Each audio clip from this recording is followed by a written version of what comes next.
كما يقولكم معبر.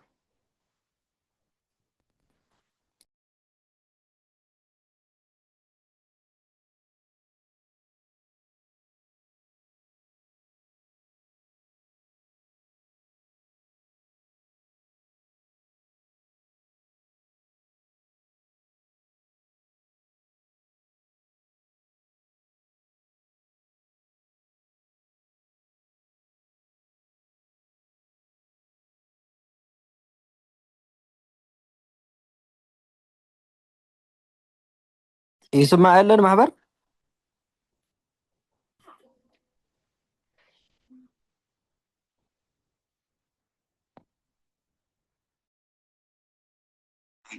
يسمع لي أنا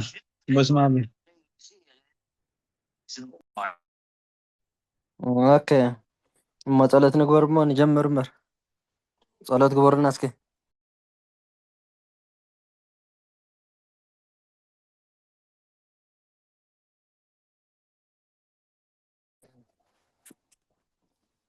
يسمع انت اللي دحان كنقبر صلت ولا ما نجمر بس مع ابو ولد منفس قدوس احد املاك. سلام جميرو سلام يفጽمنا املاكنا እግዚአብሔር نمهارة تمرت بلبنا يحضر لنا أو نزل بسمايات.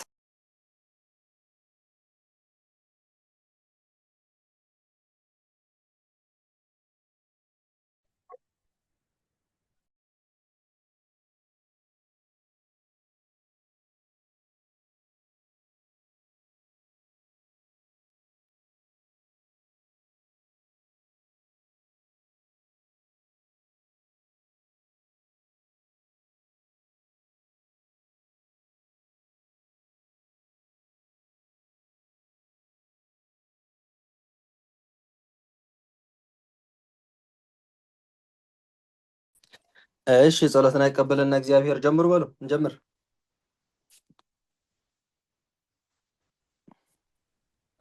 የኔታ እሺ ንእሽተይ ሕቶ ነይረህና ኣነ አረ ትማሊ ክንቅፅል ከለና ሳናይ ሓፀን ሃሰሰን ነገር ኣሸጊናህና ነይራ هو ከመይ ንኣብነት ብፍፅም ኣጠፊያትና እንታይ ሃፀን ሃሰሰን እዋ معلكم انت እግዚአብሔር ይመስገን هو بتعجب حدا كرابح كلش دحان نيربتي هاتس هجي هاتس هاس ساوي راخو بيلنا منيرنا كم لا خوينم كم زو حيزيون دانو سنيلنا نراخبهم نبرنا هو ابتي كلاي راخبو كلاي راخبي منا تمهرنا منيرنا قدمنا مالتي ابتي ناي مبزحكن كبزحو كلو جن هاتسن مس هاسسن سخمي يبلو اوي مثلا نيرتي حتى زكا سايد جبرنا ንኣብነት ሃሰሰ ሃሰሰ ሃሰስከ ሃሰሱ ሃሰስኩም እንዳመልአ ማለት እዩ እዚሁ 10 መራሕያን እሺ ኣበጋስሶ እንድሕራ ኮይኑ ማለት እዩ ናይ ሃፀ ከዓ በቃ እንዳጎረደ ሃፀ ሃፁ ቶም ርሑቃት ማለት እዩ ሃፀት ሃፃ ኣብ ናይ ቀረባ እንድሕራ ኮይኑ ግን መሊኡ ሃፀፅከ ሃፀፁ ማኖ ሃፀፅከ ሃፀፅክሙ ሃፀፅኪ ሃፀፅክን ሃፀፅኩ ሃፀፅነ እንዳበለ ይኸይድ ኣብ ካልኣይ ካብ ይራኸቡ ንብሎም ነርና ምሻ ቅድም ኣቢልና ቅድሚ ዚኣ ትማል ተማሃርናያሲ ሃፀ ወላ በበይኖም እንትኾኑ ብውሑድ ቃላት ኣዋጅ ድዩ ኣዋጅ እንታይ ኢና ኢልና ነርና በቲ ኣዋጅ መሰረት እንድሕራ ኮይኑ ንኣብነት ሃሰሱ ኢልና ይሃሱ ይህሱ ይህሱ ኢልና ነርና ኣጋስሱ እንድሕራ ኮይኑ ክሳብ ዘንድና ትእዛዙ ማለት እዩ እዎ ከምኡ ሃፀፀ እንድሕራ ኢልና ከዓ ሃፀፀ እኳ ይሃፅፅ ይህፀፅ ይህፀፅ እዩ ዝብል ኣብቲ ዝርዝርነቱ ኣብ ናይ ወዲ ዝርዝር ድዩ ሓቀይ ተኣዋጅ እስክንብብዎ ሓፀን ሃሰሰን በምን ይመስለዋል ቢሉ ሓፀን በአንድ በብዙ በቀዳማይ ሓሰሰን በብዙ በካልኣይ በዘንድ በትእዛዝ ይመረምራል እስኪ መልስ ኣዋጅ እስኪ ሐሰሰን በምን ይመስለዋል ቢሉ ሐፀን ሐሰሰን በምን ይመስለዋል ቢሉ ሐፀን በአንድ በብዙ በቀዳማይ ሐሰሰን በብዙ በካልአይ በዘንድ በትእዛዝ ይመረምራል። እሺ ሐፀ መልሰ ሐፀ በቀዳማይ ሐፀ በአንድ በብዙ ዲ እዋ ሐፀን በአንድ በብዙ በቀዳማይ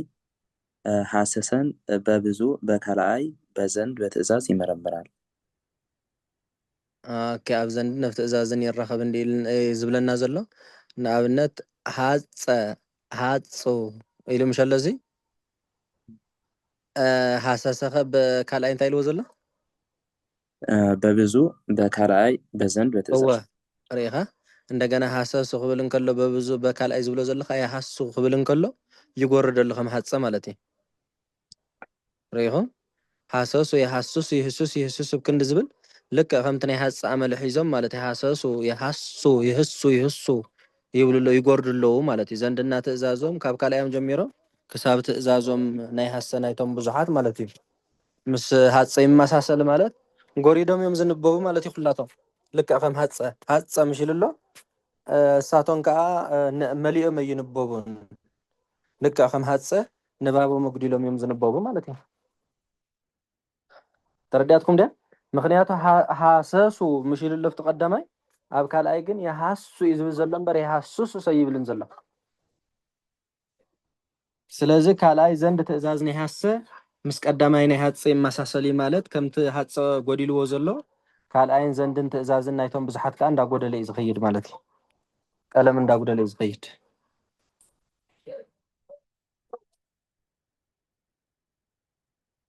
ንፅርቲ ድያ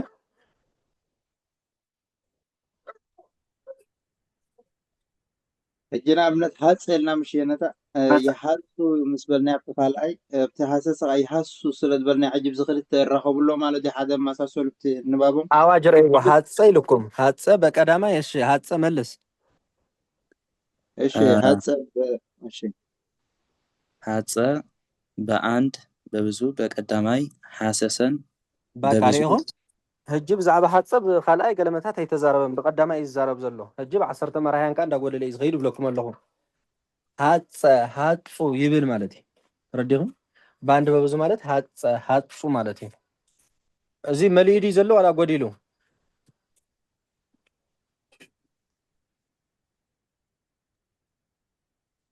ሐፀ ሐፁ ጎዲሉ ዘሎ ሓቀይ ሐፀፀ ሐፀፁስ ኣይበለን ሓቀይ እሺ በሐሰሰ ደግሞ በል ይሓሱ ኣታ ኣዋጅ ኣባ ኣዋጅ ኢኹም ትርኢ እሺ ናይ የሐሰሰ ከዓ በብዙ በካልአይ በዘንድ በትእዛዝ ይመረምራል ሪኢኹም በብዙ በካልኣይ ኢሉ በቀዳማይ ኣይበለን ማለት እዩ ሐሰሰ ኢሉ ቀዳማይ ይመልእ ካልኣይ ግን ሐሰሱ ኢሉ ቀዳማይ ይመልእ ካልኣይ ግን ሐሰሱ የሐሱ ይህሱ ይህሱ ኢሉ ይግሰስ ኣጉዲሉ ኣሎ ዶ መሊኡ ኣጉዲሉ በቃ ይራኸብ ዝበለ እዚ ኮይ ተኣዋጅ ብደም ጌርካ ምስተውዓሊ እምበር ቀላል እያ ልክዕ ከምቲ ናይ ሐፀ ቀዳማይ እንዳጎደለ ዝኸይድ እዚኣቶም ከዓ ናይ ብዙሓት እንድሕር ዳኣ ኮይኖም ኣብ ካልኣዮምን ኣብ ዘንዶምን ኣብ ትእዛዞምን እንዳጎደሉ ይግሰሱ ማለት እኳ እሺ ነታ እዚኦም ሕጂ ንኣብነት ከም በዓል ሃሰስ ሕጂ ፀለለ ካልካ እንታይ ኣሎ እዚ ለት እዚ ከዓ ብናይ ሃፀ ዝመስል ከዓ በዓል ለተገለ ንኣብነት እዚኦም ከምዚኦም ጌርና ንክሎም ክንብሎ ማለት እዩ ክንግስሶም ክነውርዶም በቃ ዋ እናዮም ኮትማለ ልክዕ ከምኦም እዮም በቃ ኣመንቲ እዮም እቲኦም ሰባኻ ጉባኤ እዚኦም ከዓ ምእመናን እዮም ኢልናዮም ነርኒ ኩልኹም እዩ ኣብዚኣ ሃሴት ሃሰሱ ኢልና ይሃሱ ይህሱ ይህሱ ኢልና ድሓር ካብታ ትሕታ ዘላ ኣዋጅ ማለት እዩ ሃፀ በቀዳማይ ሲያጎድል ሃሰሰም በብዙ በካልኣይ በዘንድ በትእዛዝ ኢልወሎም ኣብዛ ሃሰሶቶ ገለ ትብል ከመይ ኢልኩም ኢልኩም ሳይንታ ሃሰሶቶ ተሃሶት ተኣዋጅ እስኪ ሃፀ ሃፀ በቀዳማይ ሲያጎድል ሃፀ ሃፀ በቀዳማይ ሲያጎድል እንከሎ እም፣ እሺ ሃሰሰም በብዙ ያጎድላል። በብዙ በካልኣይ በዘንድ በትእዛዝ እዛ ሕጂ ክንብላ ፀናሕና እያ ያጎድላል። ሃፀ አንድና ኣብ ውድሉ አለ ቀዳማይ ታፍነታ እሺ ክንሪኣ ኢና ቀፂልና ሳ ሃፀ እዛ ኣዋጅ ሕዚ ዝበልካ እንታይ ሃፀ ቀዳማይ ከም ዘጉደለ ይብለካ ኣሎ። ሃሰሰ ድማ ኣብቶም ብዙሓት እዚ ሕጂ ክንብሎ ፀናሕና ቅድም ኢልና ማለት እዩ ኣብ ካልኣይ ነብ ዘንድን ኣብ ትእዛዝን የጉድል ይብል ኣሎ። እሺ ቀፂላ እንታይ ኣላ? በአንድ ወንድና በአንድ ሴት ዝርዝርም ያጎድላል። መን እዚ ሃሰሰ ሓቂ ኣይጠቀሱን ዘሎ ሃሰ ናይ ሃሰሰ እዩ ያው ተሃሶ የሃሶ እንዳበለ ማለት እዩ ርኢና ይኮን ነርና ኢና ዛቲ ትውልድ ተሃሶ ውእቱ ብእሲ የሃሳ እንዳበለ ናይ ውእቱን ናይ ይእትን ዝርዝር እውን ናይ ሃሰሰ ማለት እዩ እንዳጉደለ እዩ ዝኸይድ ቀለም እንዳጉደለ እዩ ዝኸይድ ነቲ ሓደ ሰብ እንዳጉደለ ማለት እዩ። እሺ ሃሰሰቶ ተሃሰሰ ለን ነረካለ የነታ ወይስ ተሃሶ ተሃሶባ ተሃሶ ኦኬ ተሃሶ ኦኬ አባን አደና ግራ ተሃሶ ለሐርማ ተሃሶ ታሰ ይሆነን ማለት እዩ እወ ተሃሰሰ ሰይብለን ኦኬ ኩሎም ፈልጦ ማለት እዩ ወሰን ትንሽ ዘንድና ትእዛዝ ግን ትህሶ ትህሶ ይብል ትህሶ ያው እዚሁ እውን ጎዲሉ እዩ ዘሎ። ኦኬ ትህሶ ቀፈለ ካቶሊክ ኦኬ ትህሶ ካልእ ካስኪን ኣብዚ ኣብታ ናይ ኣብ ናይ ወይ አውካ እዚኣ መሰለኒ በወ የተነሳ ገስ መካከሉ ካልጠበቀ ገለት ዝነበራት ማለት እዩ ኣውስ የነታ ናብነት ብኩሉ ክመፀለይ ካል ነፍቲ 10 መርሕያን ማለት እዩ እዚኣ ተሰጊርና ኢኻ ካብዚ ከዓ ከይደናግረናስ ከመይ ሓንቲ ገዝቱና ፅቡቅ ነይሩ ከነውሮም ከላ መርሕያን ንኣብነት እንታይ ዓይነት ግስ ነውርድ ግስ እንደማሃባ እዚ ውርድ ኣሎ ይበለኒ ናብነ እሺ ወብወለደ ወይ ጅምርንሽ ብ10 መርሕያን ንምዝርዛር ድዩ ብክሳብ ትእዛዝ እንዳበልና ክንብል ማለት እዩ መናስ ኣብ ብናይ ውእቱ ጥራይ ዝረአ ዘሎ ሓቂ እዚ ከምዚ ይክል ከሎ እሺ በል እንደማ በል እስክፈትን ንስኻ እሺ ወለደ ይወልድ ይለድ ይውልደ ይብልን ማለት እዩ ወለድከ ትወልድ ትለደ ይብልን ትእዛዙ ናይ ቀረባ ትእዛዝ እኮ ያው ስርወ ቀለም ይብል ስርወ ቀለም ይብል ወለድከ ትወልድ ትለድ ውለደ ይብልን ጉረድ ለድ እያ ትብል ኦኬ ለድ ወለድከ ትወልድ ትለድ ለድ ወለዱ ይወልዱ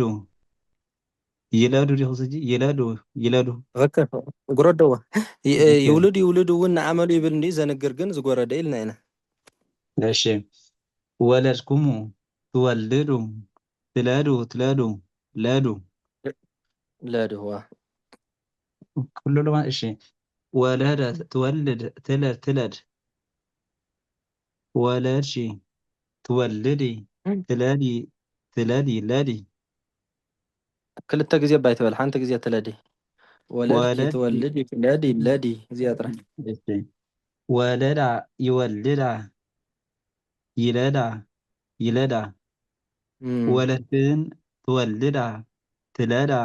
ለዳ ወለድኩ ትወልድ እለድ ወለድነ ንወልድ ንለድ መፅቡቅ ጌርካ ኮይልካ ዘለካ እንታይ ኣላ እዚኣ ሕጂ ተረደትካ አንተ ይስተቃላ መጻቢ ነርቤኒ ክደግሞ ከለኹ بينك سلومن يمزع قدم لك مالته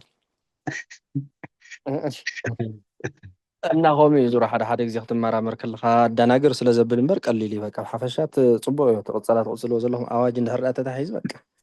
በቃ ሕጂ ግሲ ከም ብሓድሽ ዋላ መሊስና ንረኣየ እንድሕር ዳ ኢልና ያው ከመ ኢና ክንሰትዮ ማለት እዩ ምክንያቱ ኣዋጅ ትሕዙ ኣለኹም ኢኹም ሕጂ ጋስሱ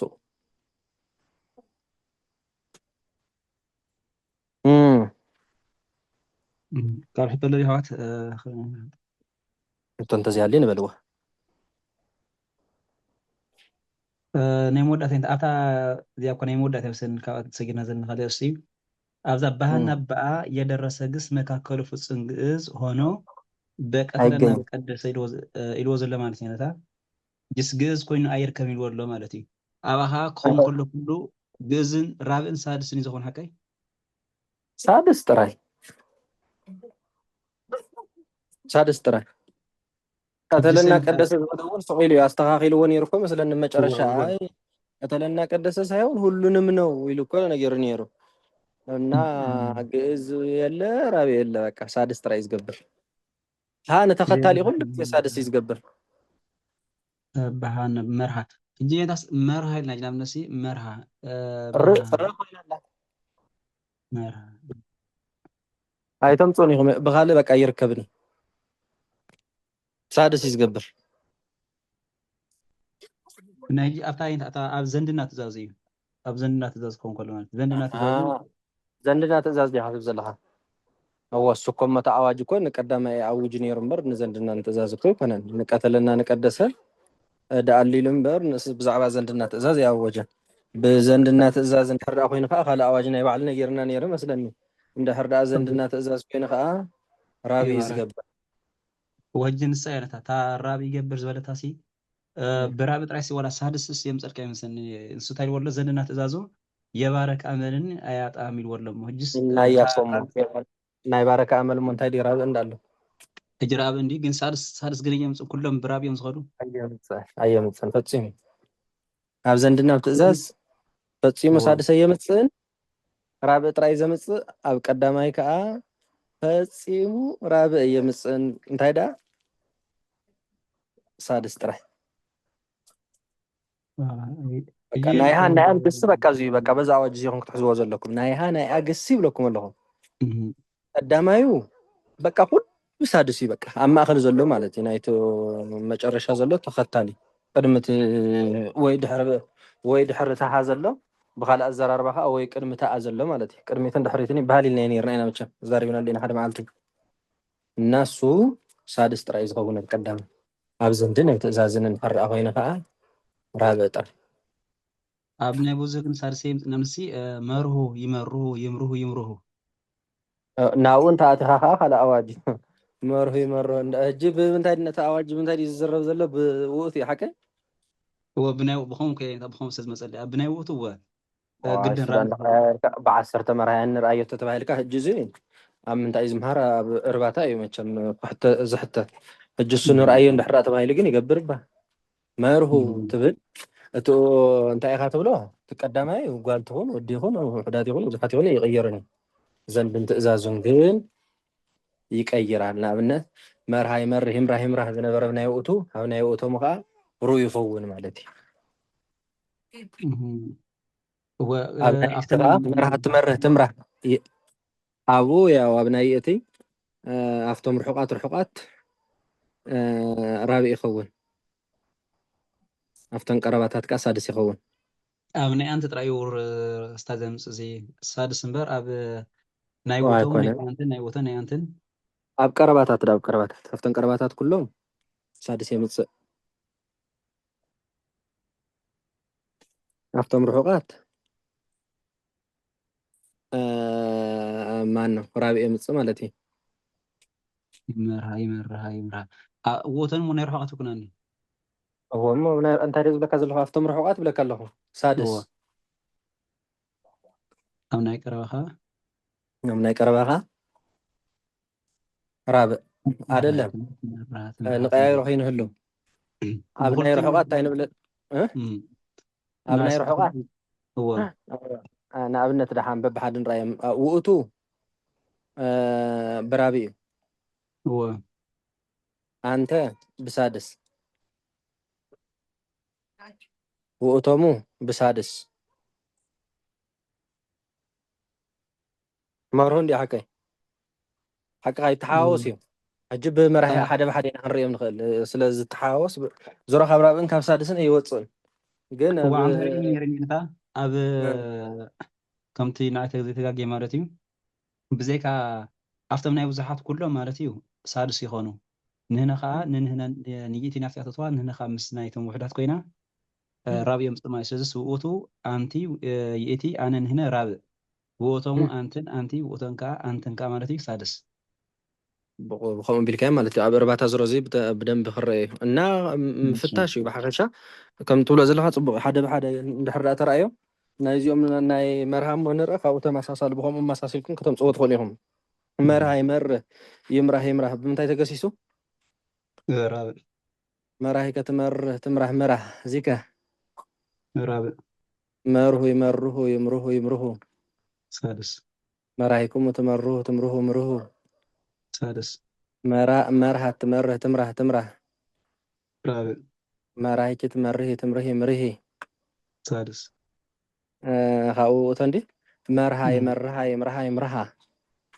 سادس مراهيك تمرها سادس مراهيكو امره امرح وكس رابع مراهينا نمره كم تزوج كوخين ايش كمان رابع مالك أو جن كم تتبع زبل كذا يكون تفزيع غير الله من هنا صح جو أمن كلهم تم بزحات بصادقات بزل حاجة ناي أنتي مستم ناي بمسادس جريا نحن خمس رابع مالك هنا خامس رابع مالتي تغيره هو تغير بقوا تحتي أنا كيف كانت متى هو زي جزر زرا أبز أواجه تتصحفي خد حتى تزلخه كربح كله قد خكلي بخمس من قد يربح مالتي مش امم صبوت على نويت جاهم سقون بالأبي أجاب كن بمركز على سون ينتأ نخنبر هو نبه حتى غات دالو بونت خيت حفرنا كلهم انتو حدث 8 قال ختم تصل لكم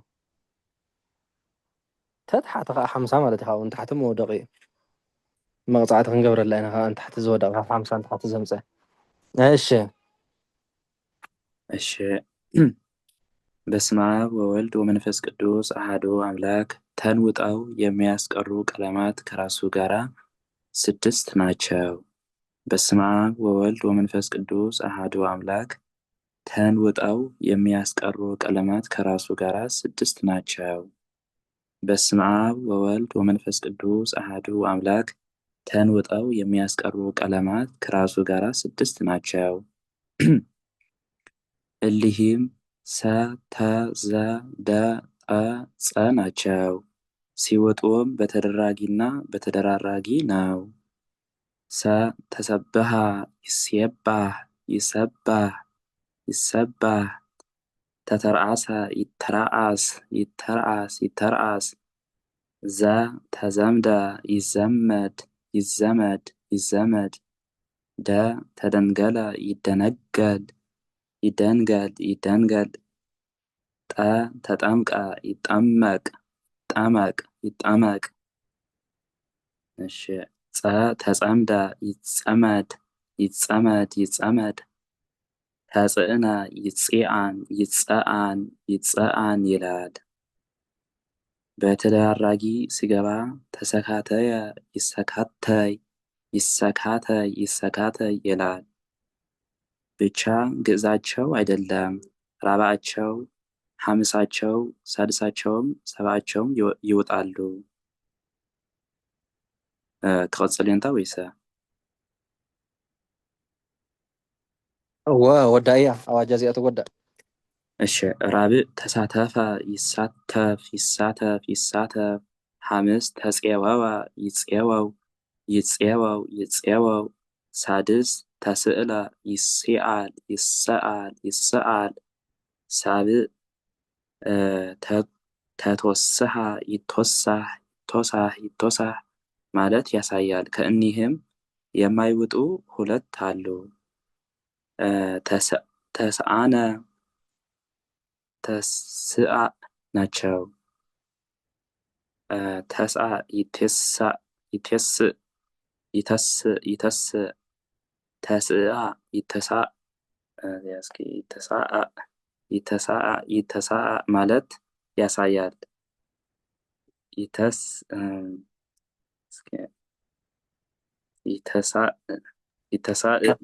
حافظ تسعة دي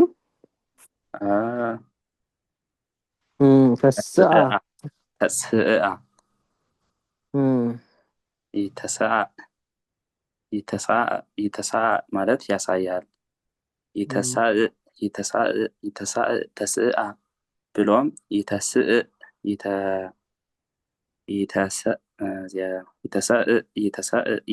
ይላል። ተንውጠው የሚያስቀሩ ቀለማት ከራሱ ጋር 6 ናቸው። እዛ መጨረሻ ዝበልካ ያስክጽቡ ጌርካ አንብባ። እሺ ተስአ ተስአ ዝብል የብሉን እንታይ ኢልኩምኒ እንታ ተስአ ዝብል የብሉን አላታ ተስአ ይተስእ አላ ካብ ቀፂሉ ከዓ ተስአ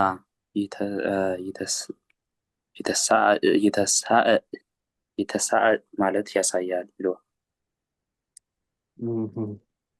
እሺ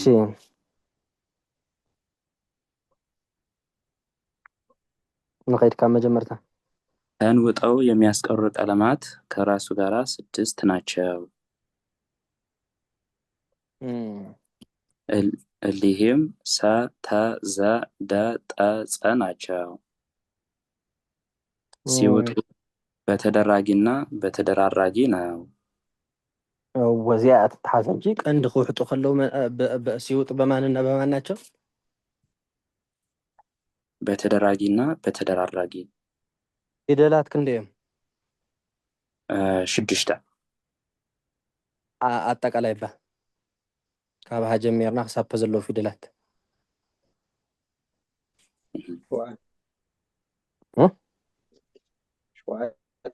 ሸውዓተ 20 ኩሎም ድዮም 26 ማለት እዩ 26 ፊደላት ካብዞም 26 ፊደላት ነተዝውሕጥዎ ማለት እዩ ነተዝውሕጥዎ ዞም ሕጂ ተጠቂሶም ዘለዉ ፊደላት እዮም መነመን ተ ባዕሉ ንባዕሉ ማለት እዩ እቶም ካልኦት ፊደላት ድገሞም እስኪ ሰ፣ ፐ፣ ዘ፣ ደ፣ ጠ፣ ጸ ናቸው። ጠቕልል ኣቢልካ እስክንብቦ እቶም ፊደላት ክደግሞ ቅልጥፍ ኢልካ ማለት ጠቕልል ኣቢልካ ሰ፣ ተ፣ ዘ፣ ደ፣ ጠ፣ ጸ እዚኣቶም ማለት ሰ፣ ተ፣ ዘ፣ ደ፣ ጠ፣ ጸ ናቸው ይብለና ኣሎ። ሓቂ እዩ። በቃ ማንኛውም መፅሓፍ ዋላ መፅሓፍ ከተንብቡ ከለኹም መልእክቲ ጳውሎስ ከተንብቡ ከለኹም ካልእ ነገር ከተንብቡ ከለኹም እዚ ኣዋጅ እዚ እንድሕር ዳ ረኺብኩም ነቲ ቀለም እንዳዋሓጥኩሞ ኢኹም ትኸዱ ማለት እዩ። ኣመንን ግን ኣብ ተደራግና ኣብ ተደራራጊ ሓቀይ ኣዋጅ እውን እንዲ ሓቀይ እኒህም ሲወጡ በተደራጊና በተደራራጊ ናቸው። እሺ ሰ ተሰብሃ ይስየባህ ይሰባህ ሪኢኹም ተሰብሃ ኢሉ ሓቀይ ኣብ ካልኣዩ ተጠፊኡ ዶ ይጠፈን? ጠፊኡ መን ውሒጥዎ?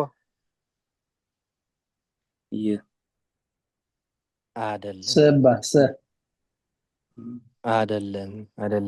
ትድሕሪኡ ዘለኩ ዝውሕጦ ተኣዋጅ መፅቡ ጌርኩም ድገመሎም ተኣዋጅ። እሺ ተንውጠው የሚያስቀሩ ቀለማት ከራሱ ጋር 6 ናቸው። እሊህም ዝውሕጥዎ ሲ ምስ በዓሉ 6 እዮም ይብለና ኣሎ እሊህም ሰ ተ ዘ ደ ጠ ጸ ናቸው። በጣም ጽቡቅ። ስለዚህ ይህ የለን ማለት እዩ ሓቀ የለን እወ እዚ ተኣዋጅኹም ክትሪእዎ ዘለኩም ብቐንዱ ሰ ተሰብሃ ይስየባህ መን ይሰባህ ውሒጥዎ መን ውሒጥዎ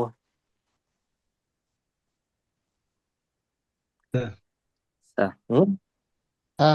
መን ኣትብል ዘለካ መን ኢኻ ኣዘ የለ ኣብ ላዕሊ ተኣዋጅ እንደረእይዎ መን ተሰበሃ من أكل سيوت قال لي أبنته يمصن ديو يرمان سبه سكويل ولا هو من سايلو تسبه هايلو أصيل هو ما نسيهم كتريز قباكم سلازن تمن وحيت ولا نحرات هايلكم تاعهم تقولوا ሰ وحيت ولا مالت ريهم بحر ترى يكون النسب زوحت مالت في دلاته ونن علم يوحات يو تسبها انت زي وحات نير غميل متجسس نيرو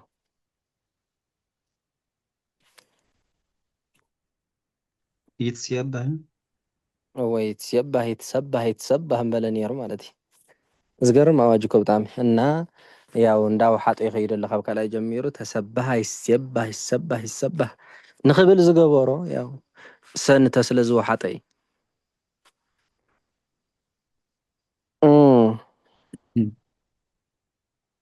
ካብ ቀፂሉ ከዓ ተተረኣሰ ይተረኣስ ወተተረኣሰ ክልተ ተ ነይሮም ሓቀይ ኣብ ካልኣይ ግን ይተረኣስ ይብለ ኣሎ እቲ ሓደ ተጠፊኡ ኣሎ መን ውሒጥዎ ተውሒጥዎ ማለት እዩ እሺ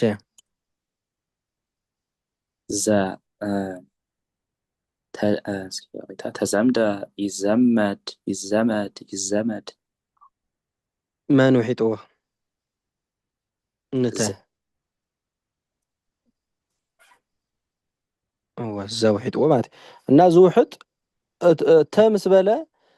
ዝፅዋዕ ዘሎ ፊደል ንሱ እንዳውሓጦ ዝኸይድ ማለት እቲ ብቅድሚኡ ዘሎ እንዳውሓጦ ዝኸይድ ዕልዋ መንግስቲ ይገብረሉ ማለት ንስኻ ትረፍ ኣነ ጥራይ ክንብብ ኣነ ጥራይ ክፍለጥ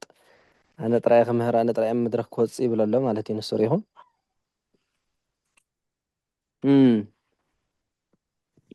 ተደንገለ ይደንገል መን ውሒጥዎ ሕጂ ኸነተ ድሕርተ ዘሎ እወ ተደንገለ ደ ማለት እዩ በጣም ጥሩ እሺ ተጠምቀ ይትጠመቅ ይብልን ሪኢኹም መን ውሒጥዎ ንታ ሕጂ ኸ በቃ ተ ኣብዞም ፊደላት እዚኦም እንድሕር ዳ ወዲቑ ተረኺቡ ብተደራጊና ብተደራራጊ እንዳተዋሕጠ እዩ ዝኸይድ ኣዋጅ እዚ ኣብ ንባብ ከይትጠራጠሩ እንተኾነ ከምኡ ተፃሒፉ ይርከብን ከምኡ ተፃሒፉ ተተረኺቡ ከዓ በዚ መንገዲ እዚ ምእራም ማለት እዩ ተጸምደ ይጸመድ ካልኣይ ምጥባቅ ተጸምደ ይጸመድ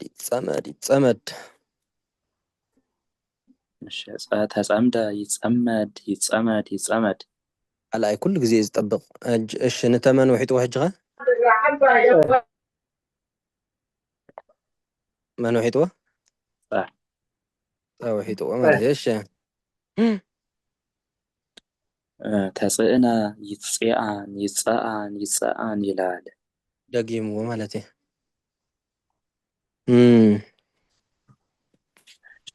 በተደራራጊ ሲገባ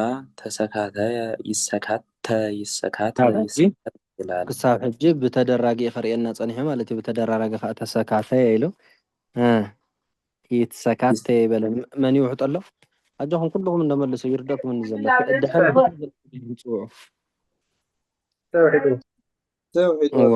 ሰውሒጥዎ ኣሎ ማለት እዩ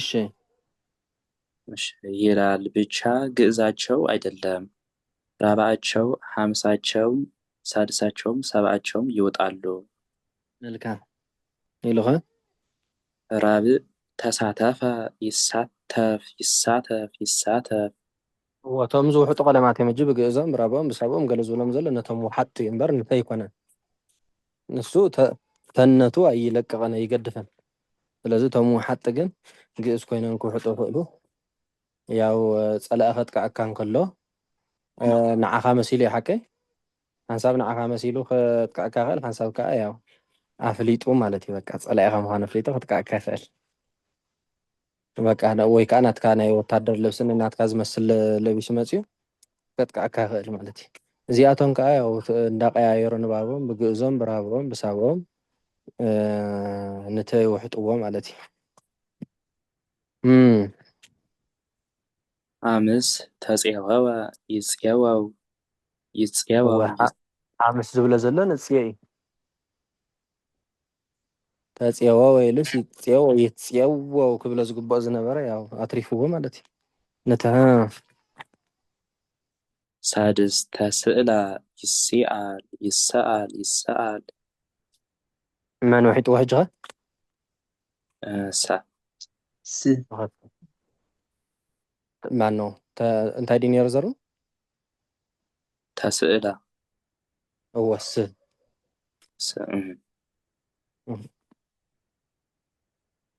ሳብዕ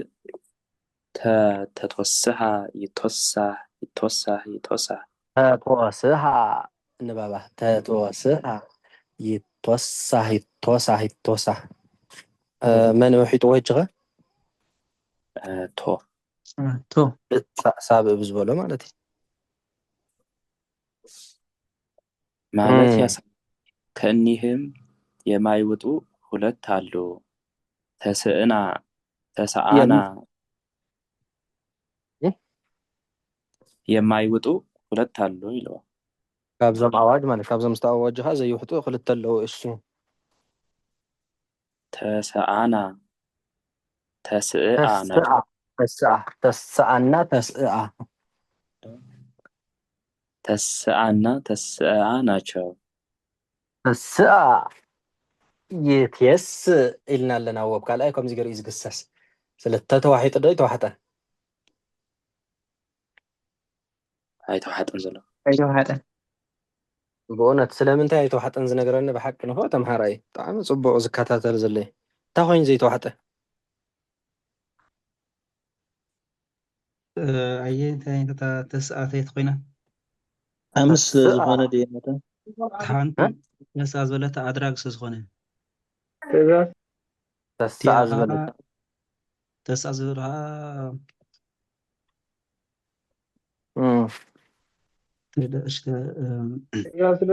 ኣሃዝ ስለዝኾነ ተቆም ኣሃዝ ስለዝኾነ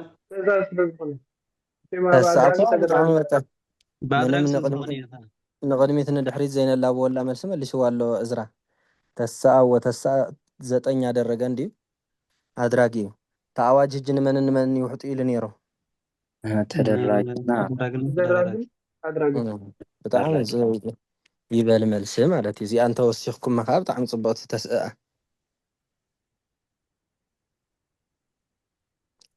ኣድራጊ ስለዝኾነት ማለት እዩ እንታይ ኣየንቲ ተስእአ ኣዋላ ድያ ወታ ተስእአ ትብል ዘላ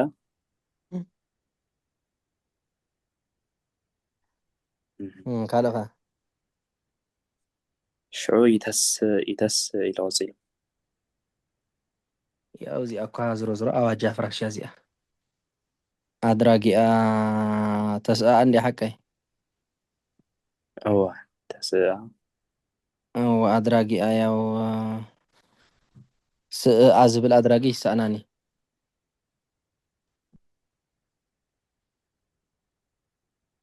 ተረዲያትኩም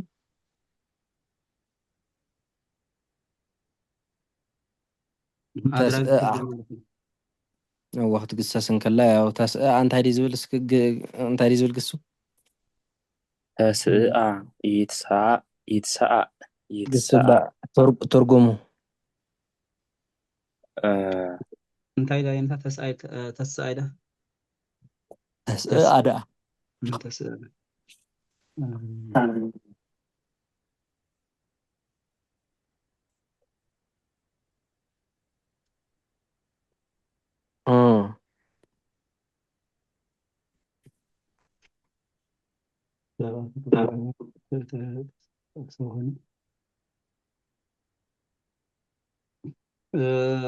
ከምኡ ዝብል እዚ ገብሮ ዘለና ኣብዚ ክስኳ የለን ደማ ተስኣሎ ተሰብአ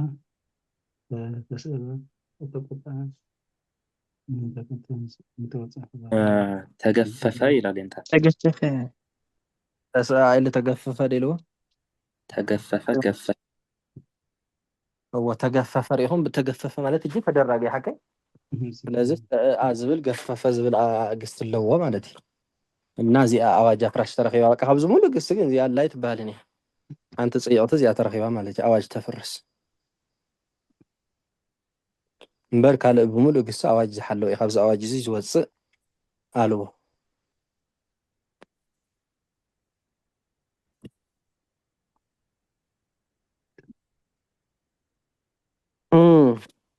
እጀን ከዛ እዛ ተስኣስ ተስአ ማለት እዩ ኣድራጊ ኣኽሚልኩማ ተስአ ድዩ ሰእአ ወይ ድማ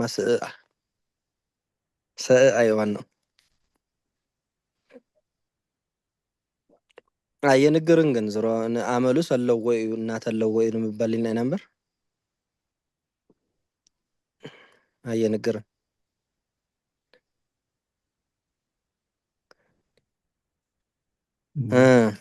ወላው ብኣድራጊን ተደራጊን ፈትሕዎ ዘሎ ተገፈፈ ገፈፈ ኢሉ ዘሎ ስለዘይብሉ ማለት እዩ ትትርጎም እያ ትክክል እዩ ሓቂ ስለዘይብሉ እዩ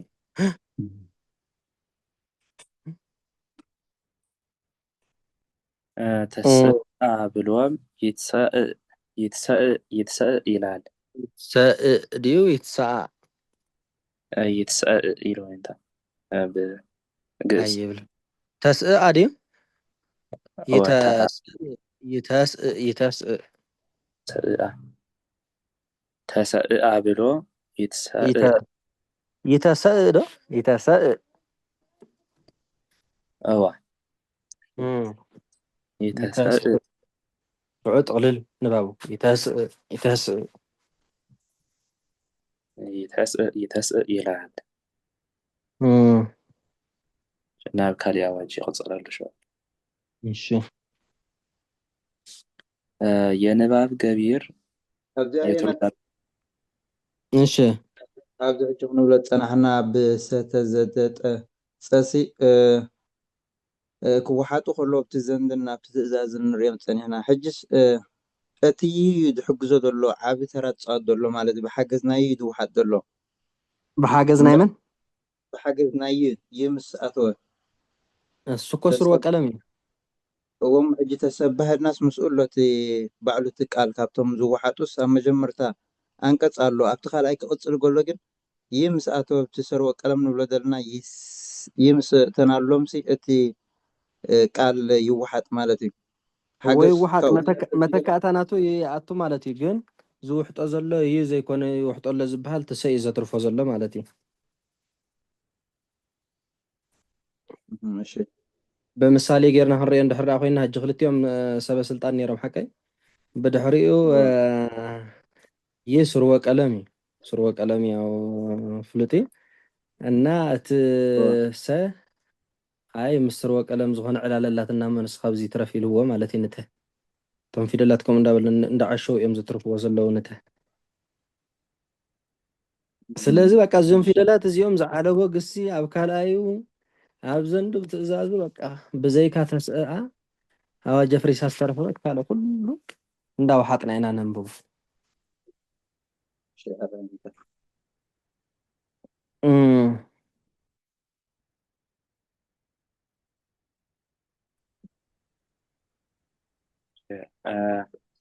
የንባብ ገቢር የትርጓሜ ተገብሮ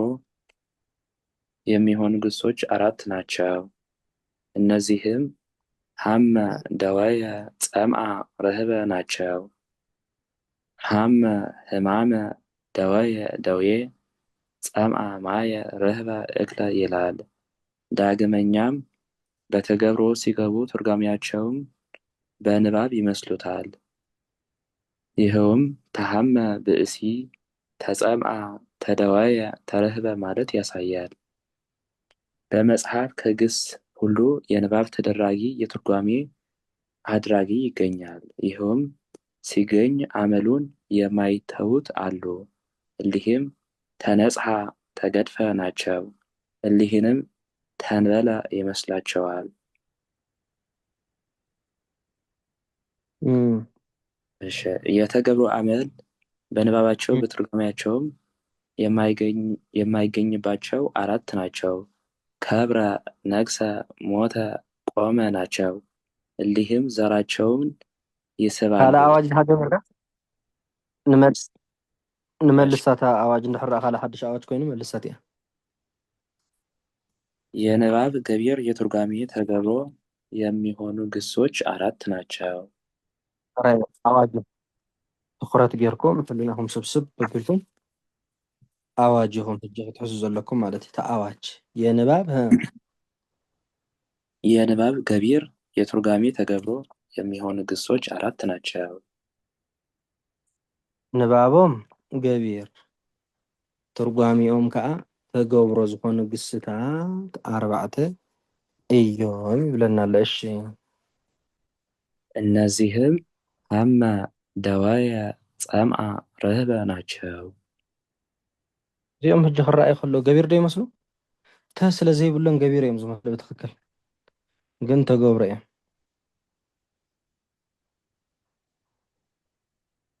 በትርጉሞም እዮም ዝፍለጡ ተገብሮ ምዃኖም ከዓ። እሺ ሐመ ሕማመ፣ ደወየ ደዌ ሐመ እንታይ ማለት እዩ? ታመመ ሓመመ። ሕጂ ሓመመ ክንብል ከለና መን ሓሚሙ እዩ ዝበሃል እምበር እንታይ ሓሚሙ ይበሃል ደ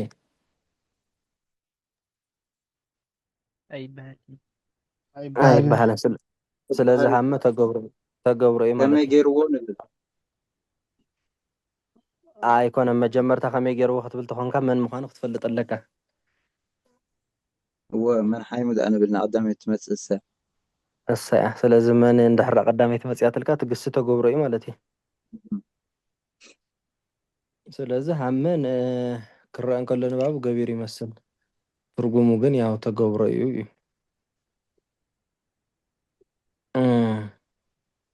ካብኣ ቀፂላ ከዓ ደወየ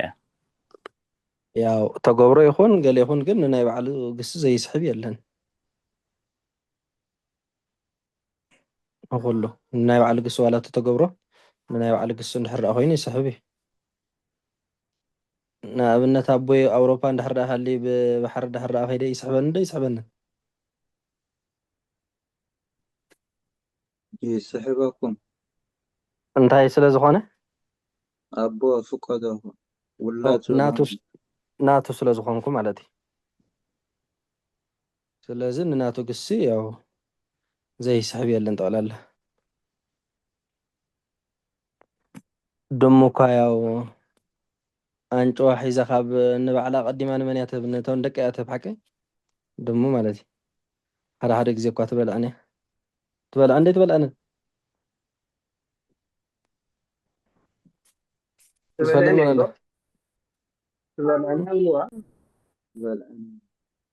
ንገርም እዩ ብጣዕሚ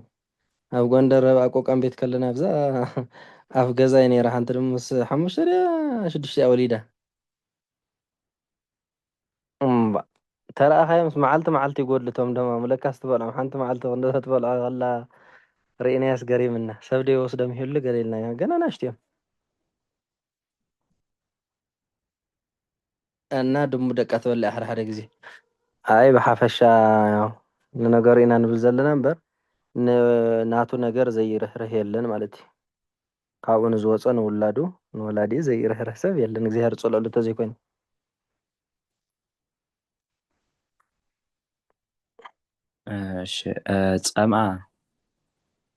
ጸምአ ሕጂ ጸምአ ክንብል ከለና እንታይ ጸሚኡ ድዩ ዝበሃል ወይስ መን ጸሚኡ? መን ጸሚኡ ስለዚ ተገብሮ እዩ ማለት እዩ። መን ዝብል ዘምፅእ ተገብሮ እዩ። እዚ ግን ንባዕሉ ግን ያው እናተገሱ ዘይስዕብ የለን ዝውን ናይ ባዕሉ ክሳብ ይኽእል ርህበ ርህበ ጠመየ ንብል ኣለና ገቢሩ ዲ ተገብረ ጠመየ እንተኢልና እንታይ ዝመፀልና ተሓሳብ ሸ መምጠም ተገብሮ ተገብሮ ማለት እዩ ናቸው። ሃመ ህማመ ኣምፂኦም ዶ ሃመ ህማመ በሽታ ህመምን ታመመ ንናይ ባዕሉ ስሒቡ ደወየ ደውየ ደውየ ዝበለ ናይ ባዕሉ ስሒቡ ጸምአ ማየ እዚ እኳ ጋቢ ዘውፅእ ከውሃ ተጠማ ካብ ማይ ፀሚኡ ርህበ እክለ ይላል። እዋ ካብ ምንታይ ዳሞ ክጠሚ ደልዩ ርህበ ካብ እንጀራ ጠሚ ይብለና ኣሎ ካብ ካሊእ ጥመድ እዩ ወይስ ዳቦ ሕምባሻ ገለ እንዳገበልና ይክፈላለዮም ደልዩ እሺ ኣብዛ ርህበ ከመይ ነታ ተሳብነት ሆን ሓርከ ወይስ ኣጋቢ ወጣ ኣይከውን ናታ ዘይኮነት ኣጋቢ ወጣበት እያ ከህል ካብ ኦኬ ከህል ተራበሽ ከማ ከምና ማለት ካብ እኽሊ ጠምዩ እወ ካብ እኽሊ ጠምዩ ኣብ እንጀራ ጠምዩ ይላል። ዳግመኛም በተገብሮ ሲገቡ ትርጓሜያቸው በንባብ ይመስሉታል። ትርጓሜያቸው በንባብ ይመስሉታል። እሺ ይኸውም ተሃመ ብእሲ ተጸምአ ምስ ኣምሓርኛ እዩ ዘነፃፅሮ ዘሎ ተሃመ ብእሲ ተሃመመና ተሃመ ምስል ዶ ይመሳሰል ዶ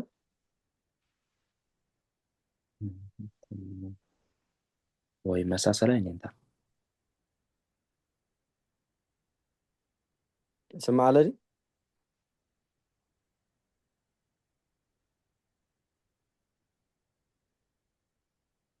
ኣይስማዕ እንዲ ዘሎ ስማዕ ኣለኒ ስማዕ ኣለኒ እንታይ እዩ ምስ ኣምሓርኛ እዩ ዘነፃፅሮም ዘሎ ተሃመ ብእሲ ዝብሎ ዘሎ ተሃመና ታመመ ተሃመ ሕጂ ተገብሮ ስለ ዘለዎ ዘይኮነ ምስ ኣምሓርኛ እዩ ዘነፃፅሮ ዘሎ ይመሳሰል ዶ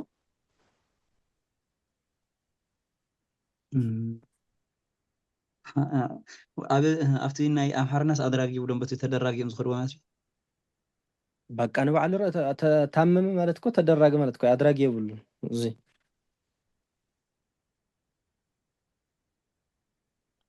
ዋላ ባና እኮ ፅቡቅ ኣሎ ተመሳሰል ሓሚሙ ኢና ንብል እምበር ያው ተሓሚሙ ንብል ዲና ኣባና ከዓ ተደራጊ የብሉ ነድራጊ ጥራይ ኣብ ትግርኛ ማለት እዩ በንጻር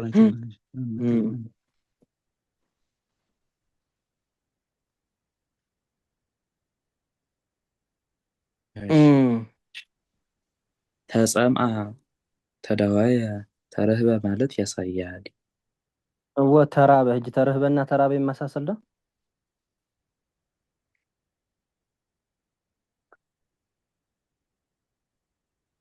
ይመሳሰል ንእሽተይ ይመሳሰል ተርህበና ተራበ ተረህበ ንእሽተይ ምስስል ኣለዎ እዩ ብሓፈሻ ግን ዝሕጂ ዝብሎ ዘሎ ስቂኢሉ ምስ ኣምሓርኛ ከነፃፅር ደሊላ እምበር የብሎምን ተደውየ ዝብል የለ ተረህበ ዝብል የለ ተሃመ ዝብል የለ ሃመ ርህበ ደወየ ጸምአ በቃ እዚኦም እዮም ተደራጊ የብሎም እነዘን ክስታት እዚኣቶም ሰስ ኣይነት ኣብቲ ሃሜና ኣብ ኣምሓርኛ ወላ ታመመ ኢልና ክንብሎ ንኽእልና እንታይ ዳ ክንብሎ ካልእ ዘይብሉ እሳ ኢና እኮ ንብል ኣብቲ ጌርና ሓሚሙ ማለት እዩ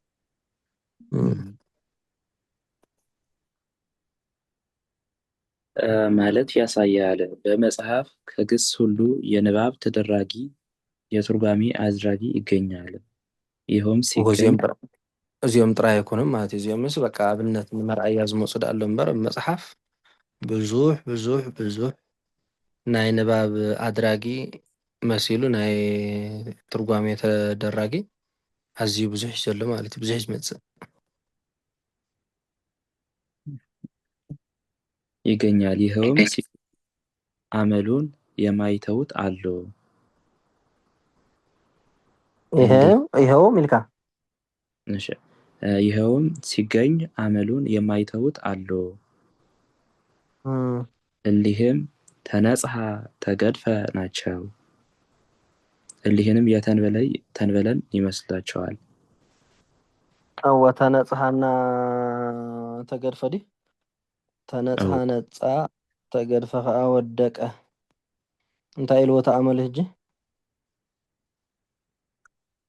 ተንበለ ይመስላቸዋል። ልዑል ይባልህም ይኸውም ሲገኝ አመሉን የማይተውት አሉ። እስኪ ካብታ ላዕለ أو በመጽሐፍ ከግስ ሁሉ የንባብ ተደራጊ የትርጓሜ አድራጊ ይገኛል። ይኸውም ሲገኝ አመሉን የማይተውት አሉ። نعمل زبل زله جن تتا مالتي نتتا عن توي يقدفو مشي لنا نيرو لمثالي هم لنا انت انا الهم اب هم هجي تلدي يلا يلا بكلاتهم ስለዚህ ስለዚህ የለና ንባቦም አድራጊ ትርጓሜም ከተደራጊ ዝብልና የም ማለት ሐቀ እና ኣብዚ ካንታ እዩ ዘሎ ዋላ ነተሒዞም መጽዮም ስ ያው በተደራጊ ኮይኖምስ በተደራጊ ዝፍትሕለው እዩ ዝብል ዘሎ ነታ አመሎም የማይተው ኢልዎ ዘሎ እጅ ተነጽሐና ተገድፈ ተለደ የለን አሎ አሎ ማለት ነው። ቀጥተኛውን ይመጽዮም ንኣብነት መሲሎም ዘይኮነ ሳፍሊጦም ይመጽዮም ይዝብለና ዘሎ ፍሊጦም ማለት ብንባብ መጽሞ ተገብሮ ምዃኖም ሽዑ ብትርጉሞም ይፍለጡ።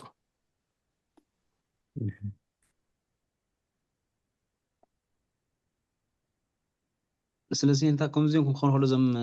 ተነጽሐ ተገድፈ ምስ ተሒዝና ነምፅኦም ማለት እዩ ወይስ እዋ ገደፈ ዝብል የለን ገደፈ ዝብል ካልእ ትርጉም ይዝሕዝ ተገድፈ እዩ ዝብል በቃ እዚኣቶም በቃ ብባህርዮም ተሒዞም ዝመፁ እዮም ግን ተገብሮ እዮም እና ተዓንቶም ይዘበለና እኮ ፍልይ ዝበሉ ነገር ስለ ዝኾኑ በዓል ሓመ በዓል ፀምአ ደዌ ገለ ዝረአየና ገቢር ይመስልኹም ንባቦም ገቢር ዝመስል እምበር ትርጓሜኦም ተገብሮ እዩ ዝበለና ያው ገቢር ተገብሮ ንከብ ምንታይ ኢና ንፈልጦ ብትርጓሜ ኢና ንፈልጦ ስለዚ እሳቶም ክረኣዩ ከሎ ቀጥታ ተገብሮ እዮም ገቢር እዮም ዝመስሉ እሞ ገቢር ከይመስልኹም ኢሉስ እሶ መርኢና ማለት እዩ ሽዑ ቀጥታ ከዓ ተዘለዎ ነተደራግ ዝመስል ዘየሽካዕ ማለት ተነጽሐ ክትብል ከለካ ሕጂ ዋላ ትርጉም ኣይትፍለጣ ተገብሮ እያ ትመስለካ ንዘይተማሃረ ሰብ ዋላ ተገብሮ እያ ትመስሉ ስለዚ እንታይ ስለ ዝኾነ ስለ ዘለዎ ማለት እዩ ተዘለዎ ኩሉ ተገብሮ ስለ ዝበሃል እዚ ማለት ከዓ ብቐጥታን ብኻልእ መልክዕን የርእየና ኣሎ ማለት እዩ ብሓፈሻ ኣብዚ ሕጂ ክንፈልጦም ክንሕዞም ዝግብአና እንታይ እዩ ተገብሮ ዝኾነ ግስታት ከመይ ዝበሉ እዮም ኣድራጊ ዝኾኑ ግስታት ከመይ ዝበሉ እዮም ገቢር ማለት እየ እዚ ፈላሊና ንክንፈልጥ እዩ ዘርእየና ዘሎ ለዚ ብዚ ብክልቲኡ ክመፅእ ከም ዝኽእል ክትፈልጡ ኣለኩም ሓንሳብ ንገቢር መሲሉ ይመፅእ ሓንሳብ ከዓ ንባዕሉ መሲሉ ይመፅእ መን ተገብሮ ግሲ ወይ ከዓ ተደራጊ ግሲ ማለት እዩ ይህን ኣብዚያ ግን እዛ ተሃመ ብእሲ ኢልና ዲና ንሲ ታመመ ንብል ኮይና ኣምሓርና ማለት እዩ ኣብቲ ቅንጅስ ተሃመልና ተኮይና ዚ ነምፅእ የለን ያ ከምኡ ዝብል ትርጉም የለን ዋላ ባዕና እውን እኮ የለን ተሓመመ ዝብል ትርጉም ይብልናን እኮ ኢለካ ሓመመ ጥራይ እምበር ሓመመ ንኣብነት ሓሙሽተ ኣዕማድ ዘይመልእ ግስታት ኣሎ ኢልና ሓቀ ኣብኣቶም ሕጂ ሓደ ንሓመ ሕጂ ፈፂሙ እንተን የብሉን ናይ ንባብ ተደራጊ የብሉን ናይ ትርጓሜ ተደራጊ እውን የብሉን ብምንታይ ብትግርኛ በአምሓርኛ ድማ ናይ ንባብ ተደራጊ የብሉን እንደገና ናይ ትርጓሜ ከዓ ኣድራጊ የብሉን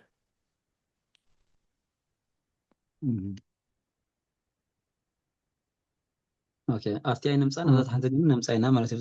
ዝመፅሉ ኣለዉ ዘይመፅሉ ኣለዉ ማለት እዩ ግን በዓል ሃመት ኮይኖም በቲ ኣድራጊኦም ጥራይ በቲ ሃመ ዝበለ ማለት እዩ ከም በዓል ተነፃሕቲ ኮይኖም ካብ ብናቶም መሳተፍ ማለት ብናቶም ሒዞም ማለት እዩ እሶም ካብዎ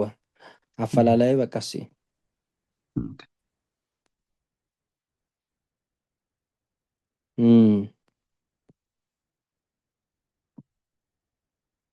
እሺ የተገብሮ አመል በንባባቸው በትርጓሜያቸውም የማይገኝባቸው አራት ናቸው። ከብረ የተገብሮ አመል ድዩ አይተነበበንም። አይተነበብም። እሺ ከብረ፣ ነግሰ፣ ሞተ፣ ቆመ ናቸው። እሊህም ዘራቸውን ይስባሉ እንጂ ከሌላ ነገር ገብተው አይስቡም። ከብረ፣ ከብረ፣ ክብረ፣ ነግሰ፣ ነግሰ፣ ንግሰ፣ ቆመ፣ ቆመ፣ ሞተ፣ ሞተ ይላል። ምስጢራቸው ግን ተደራጊ ነው። የተገብሮ አመል በንባባቸው በትርጓሜያቸውም የማይገኝባቸው አራት ናቸው።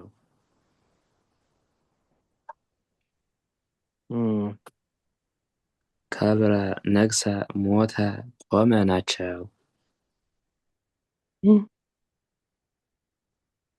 እሊህም ዘራቸውን ይስባሉ እንጂ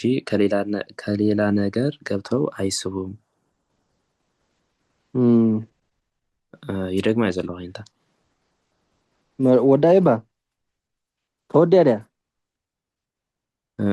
እሽዑኻ የንባብ አስደራጊ ኢሉ ናብ ካሊእ ኦኬ መልስ በልሽ አነ እኮ ተቆፅልካ ይመስልኒ። እሺ መልስ እስቲ። የተገብሮ አመል በንባባቸው በትርጓሜያቸውም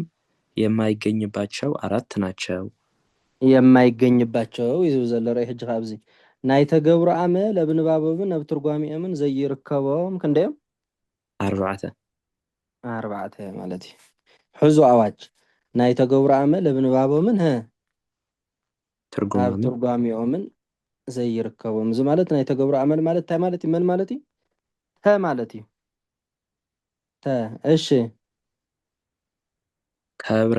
ነግሰ፣ ሞተ፣ ከብረ ሪኢኹም ከብረ ሕጂ በቃ ከብረ ኢልካ ከበረ ኢኻ ትብል እምበር ተከብረ ክትብል ኣይትኽእል ተከበረ ክትብል ኣይትኽእል እንዲ ዝብል ዘሎ ያው ተከብረ ክትብል ትኽእል ዶ ብትግርኛ?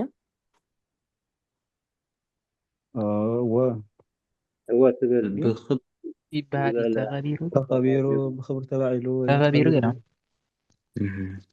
ከብረ እኳ ዝረዎ ተከብረ ይብል ዋላ ብግእዙ። እሺ ቀፂልካ ነግሰ ነግሰ እውን ያው ተነግሰ ይብል ይሓቀ ኣብቲ ግርና እኳ ይብልን ተነግሰ ይብል ዶ? እንተ ናንፅፍታ እምበር ኣብ ትግርኛ ኣብ ትግሪና እኳ እዋ ነግሰ ተነግሰ አንገሰ እዋ ኣብ ግእዝ ኣለዎ ሓቅኹም እና እታ ተከብረ ትብል ግን ኣብ ትግርኛ ኣላ ተሓቀ ወ ዝበዓል ብክብሪ ተባዒሉ ተኸቢሩ ገለ እኳ ይባል ትብል እያ ወሳ ትብል እያ ስቂል እዩ። እዛ ተነግሰ እውን ኣይትብልን እያ ተነግሰ ዝብል ትግርኛ የለን ሓቀ። ቀፂልካ ሞተ ሞተ ዝብል እውን የለን ፈፂሙ ሞተ ጥራይካ ትብል እና የተገብረ አመል የብሎምን ዝበለን እዚኡ ማለት እዩ። ሕጂ ካብኡ ንከብረ ኣለዎ ንብል ኣለና እንቶም ካልኦት ግን የብሎምን። ቀፂልካ ቆመ ተቆመ ዲ ቆመ ቆመ ንበይና ማለት ተኸይገበረ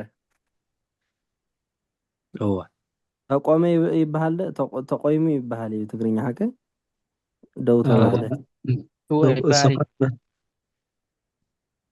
ወፂኣ እውን እንተበልናያ ትኸውን እያ።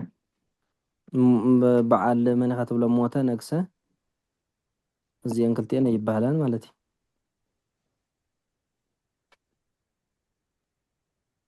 እሊህም ዘራቸውን ይስባሉ እንጂ ከሌላ ነገር ገብተው አይስቡም። እዚ ክበሃል እንከሎ ብኣእመሉ ማለት እዩ ብሓሙሽተ ኣእማድ ዘይግሰስ ግስ የለን። ዘገልግልን ዘየገልግልን ኢና ንፈሊ ዘለና እምበር ንብሙሉእ ሓሙሽተ ኣእማድ ኣለና። ኣብነት ሞተ ኢልና ተሞተ ዓሞተ ተማወተ ኢልና ክነብሎ ንኽእል ኢና ብኣእማዱ ክነርብሖ ንኽእል ኢና። ግን ካብኡ መንመን እዩ ዘንግር ኢልካ ምፍላይ ማለት እዩ። እሊህም ዘራቸው ይስባሉ እንጂ ከሌላ ነገር ገብተው አይስቡም። ከምቲ ዓንተ ዝበልና ዘርኡ ዘይስሕብ ነገር የለን ኢልና ነርና ሓቀ እዚኣቶም ከዓ ዘርኦም እንዳይስሕቡ እምበር ኣብ ካልእ ነገር ኣትዮም ክስሕቡ ይኽእሉን እዮም ማለት እንታይ እዮም እዞም ግስታት ሕጂ ዝተነግሩ ተገብሮ እዮም ማለት እዩ። ተገብሮ እዮም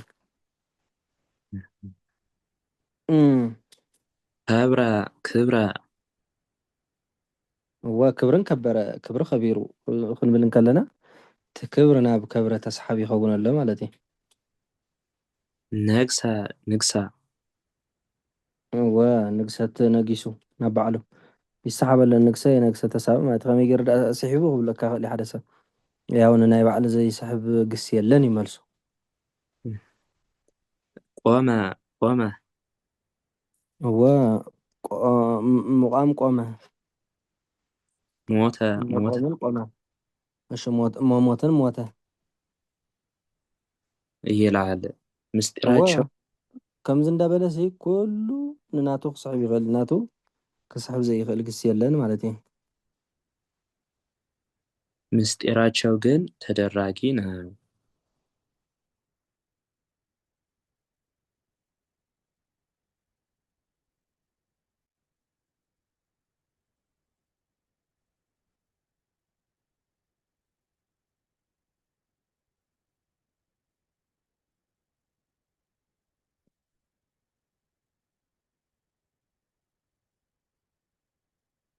ይስማሉ እንታ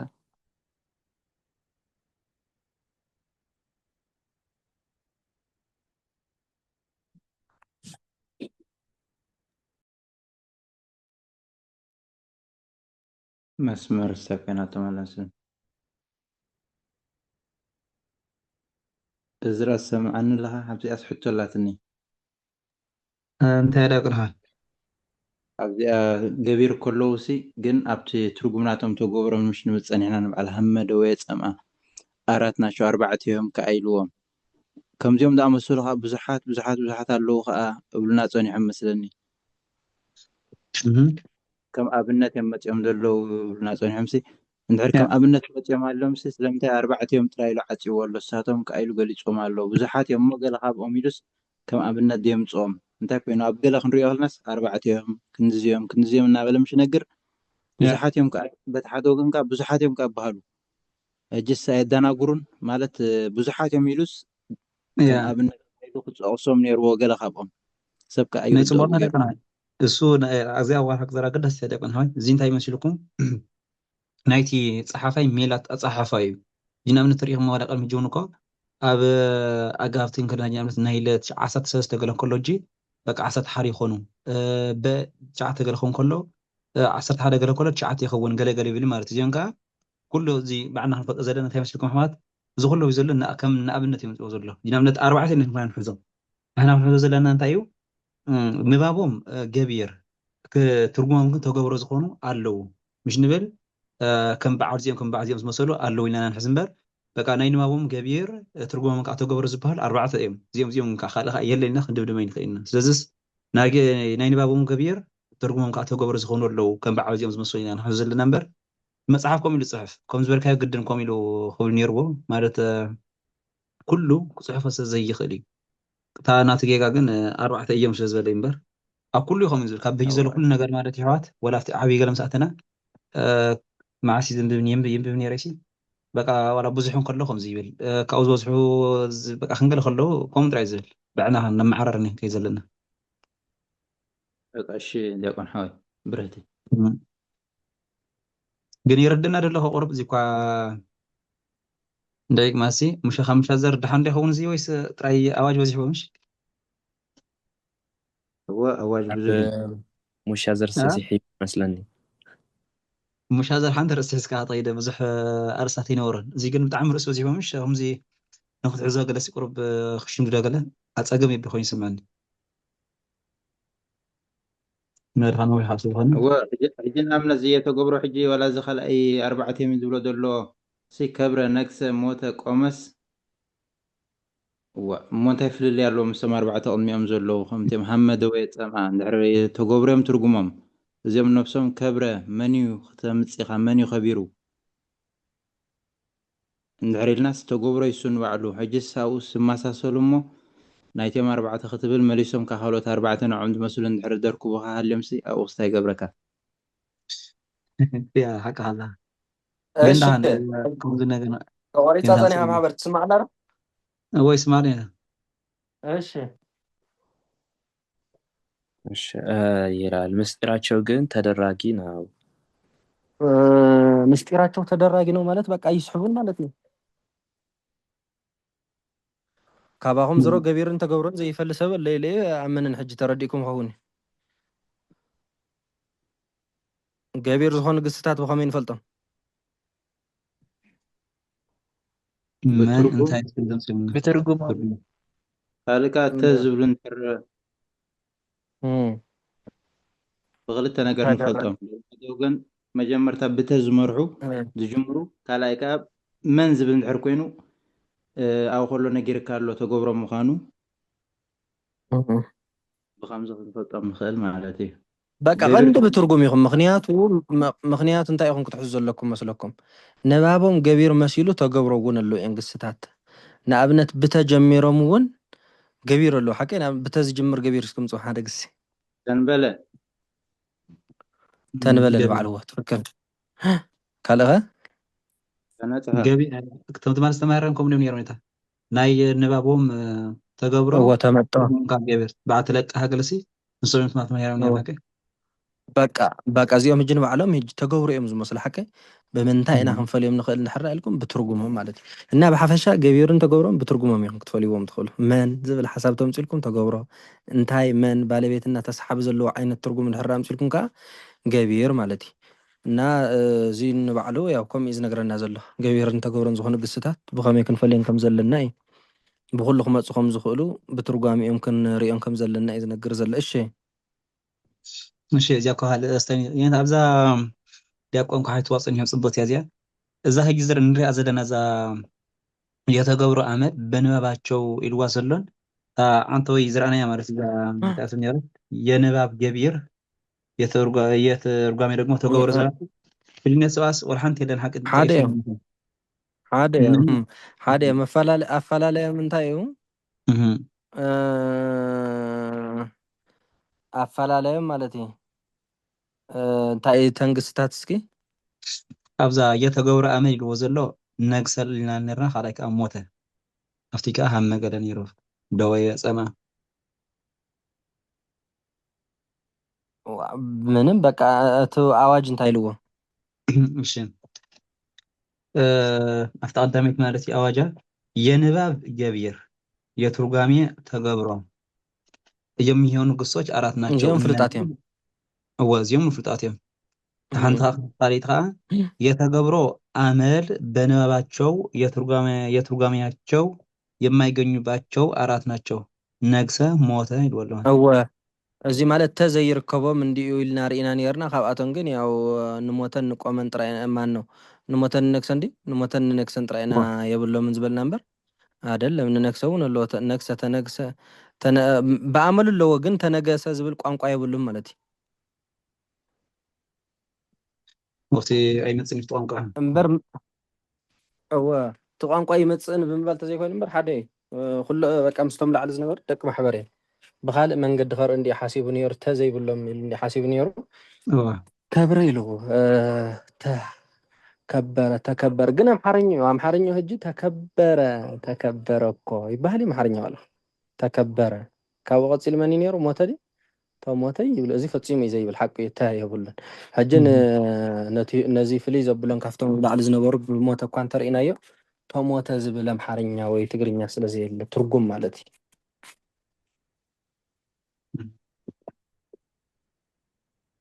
ካልእ መን ነይሩ ተቆመ ሕጂ ማለት ተቆይሙ ክንብል ንኽእል ኢና የብሉን እዩ ዝብል ዘሎ እጆ ፈላላይ እሱ ከፈላለዮም ሓሲቡ ዝነበረ ማለት እዩ ነዚኦም ተዝብል ፈፂሙ የብሎምን ነቲኦም ግን ተለዎም እዩ ዝብል ዘሎ እናንተ ኢና ንብል ዘለና ግን ምናልባት ታሞተ እያ ፈላልያ ዘላ እምበር ኩሎም ሓደ እዮም ንኣብነት ንሃመ እውን ተየብሉን ሓቀይ ንርህበ እኳ ተለዎ ርህበ ኢልና ተረህበ ንብል ኢና ተረህበን ኢና ኣይ ብሓፈሻ ንክፈላለዩ ዝፍትን ዘሎ ግን ይርደኩም ህሉ መፈላለዩ ብዙሕ ይብሎም ስቑ ኢሉ ኣጋጣሚ ትግርኛ ተሳኢንሎም ተዘይኮይኑ ክፈላለዩ ዝኽእሉ ከምዚ ንሞተ ንሪኦ ዘለና እምበር ካልእ ዋላ ሓንቲ መፈላለዩ ይብሎምን በቃ እዞም ዝተፀውዖ ኣብቲ ኣርባዕተ ኢሉ ዝፈላለዮም ሸሞንቲኦም ተገብሮ ግሲ እዮም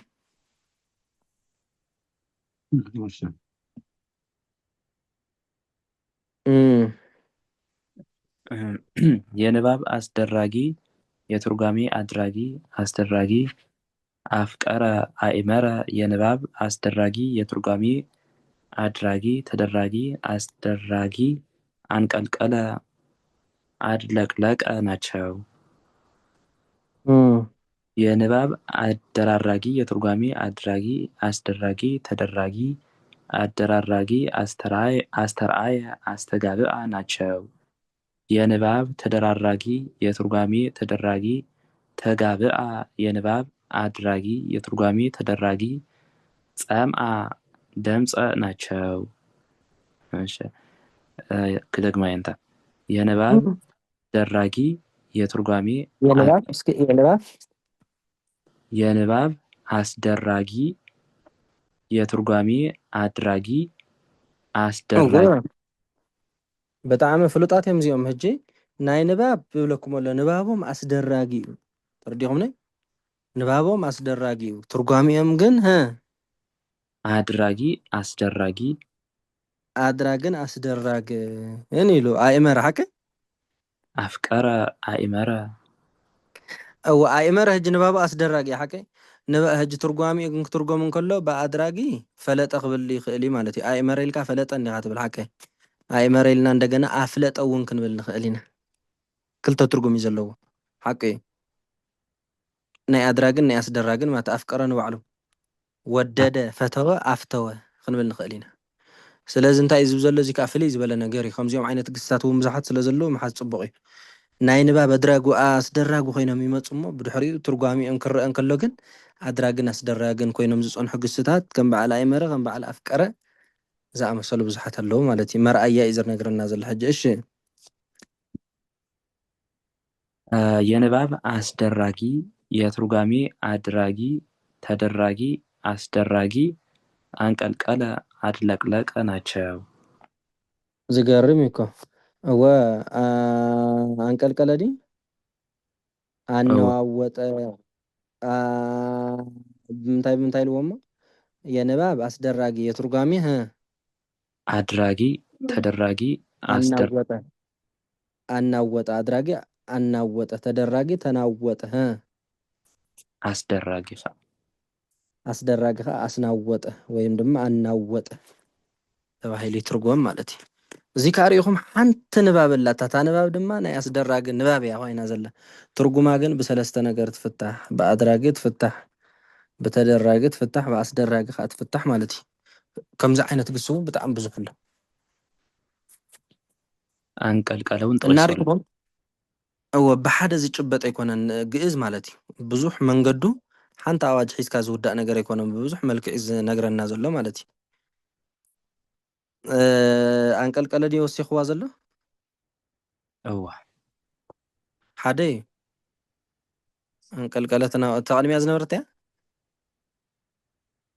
እታ ኣዋጅ ማለት ድዩ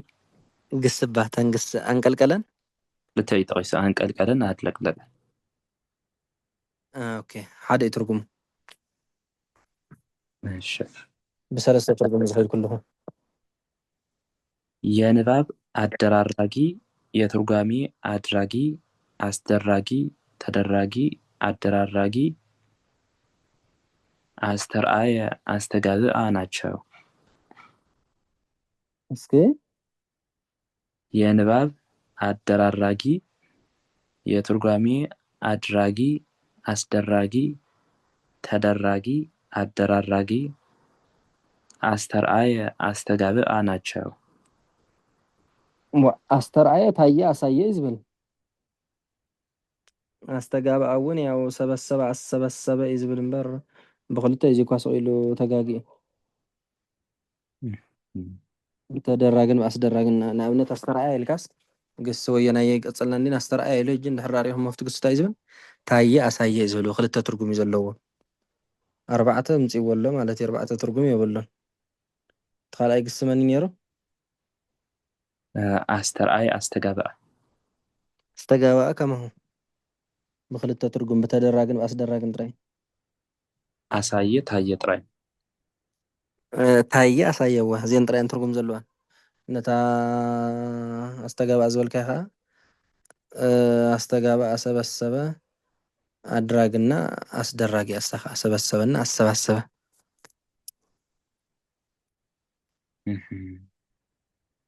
ክልተ ትርጉም ጥራይ ዘለዎ እዚ። እሺ የንባብ ተደራራጊ፣ የትርጓሜ ተደራጊ፣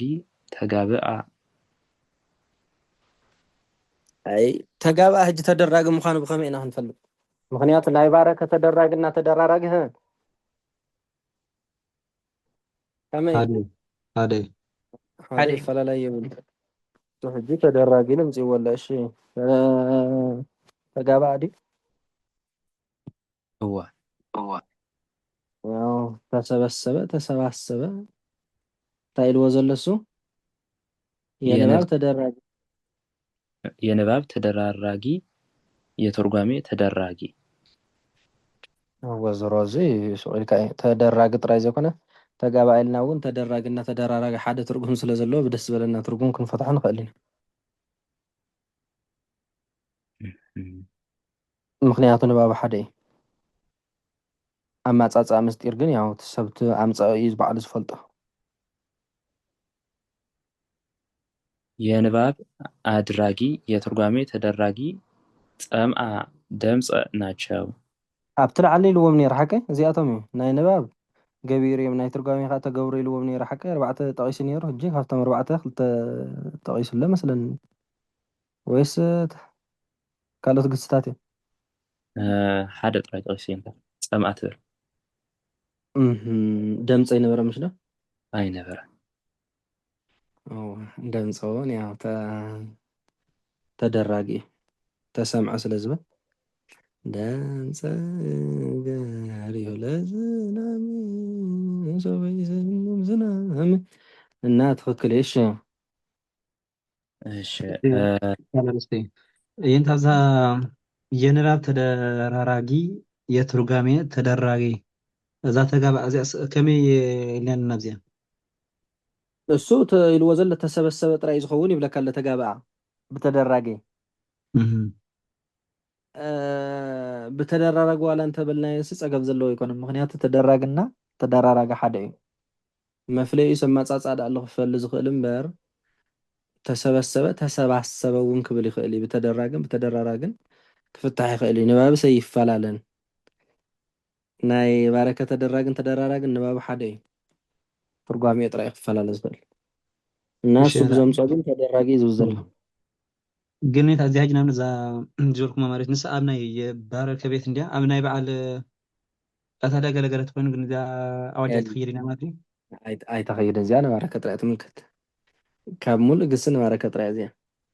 ምክንያቱ ያው ተቀትለና ተቃተለ ዘራኸበ ይብሉ ንባቡ እውን ኣይራኸብን ትርጓሜኡ እውን ኣይራኸብን። እዚ ግን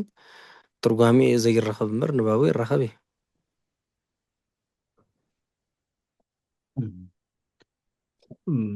የኔታ ንባረከ ጥራይ ትምልከት እዛ ተጋብአ ኢልካያ ዘለካ ተጋብአሲ ያው ምክንያቱ 5 ኣእማድ ኣለዎ ሓቀ ካብቶም 5 ኣእማድ ክልተ ዝመሳሰሉ ኣእማድ እንድሕር ተባሂልኩም ክልተ ዝመሳሰሉ ኣእማድ ዘለዎ ቤት መን ይበሃል ተባሂልኩም ባረከ ኢኹም ትብሉ። ብኸመይ ተደራጊን ተደራራጊን ሓደ እዩ ንባቡ ትርጉሙ ጥራይ ዝፍለ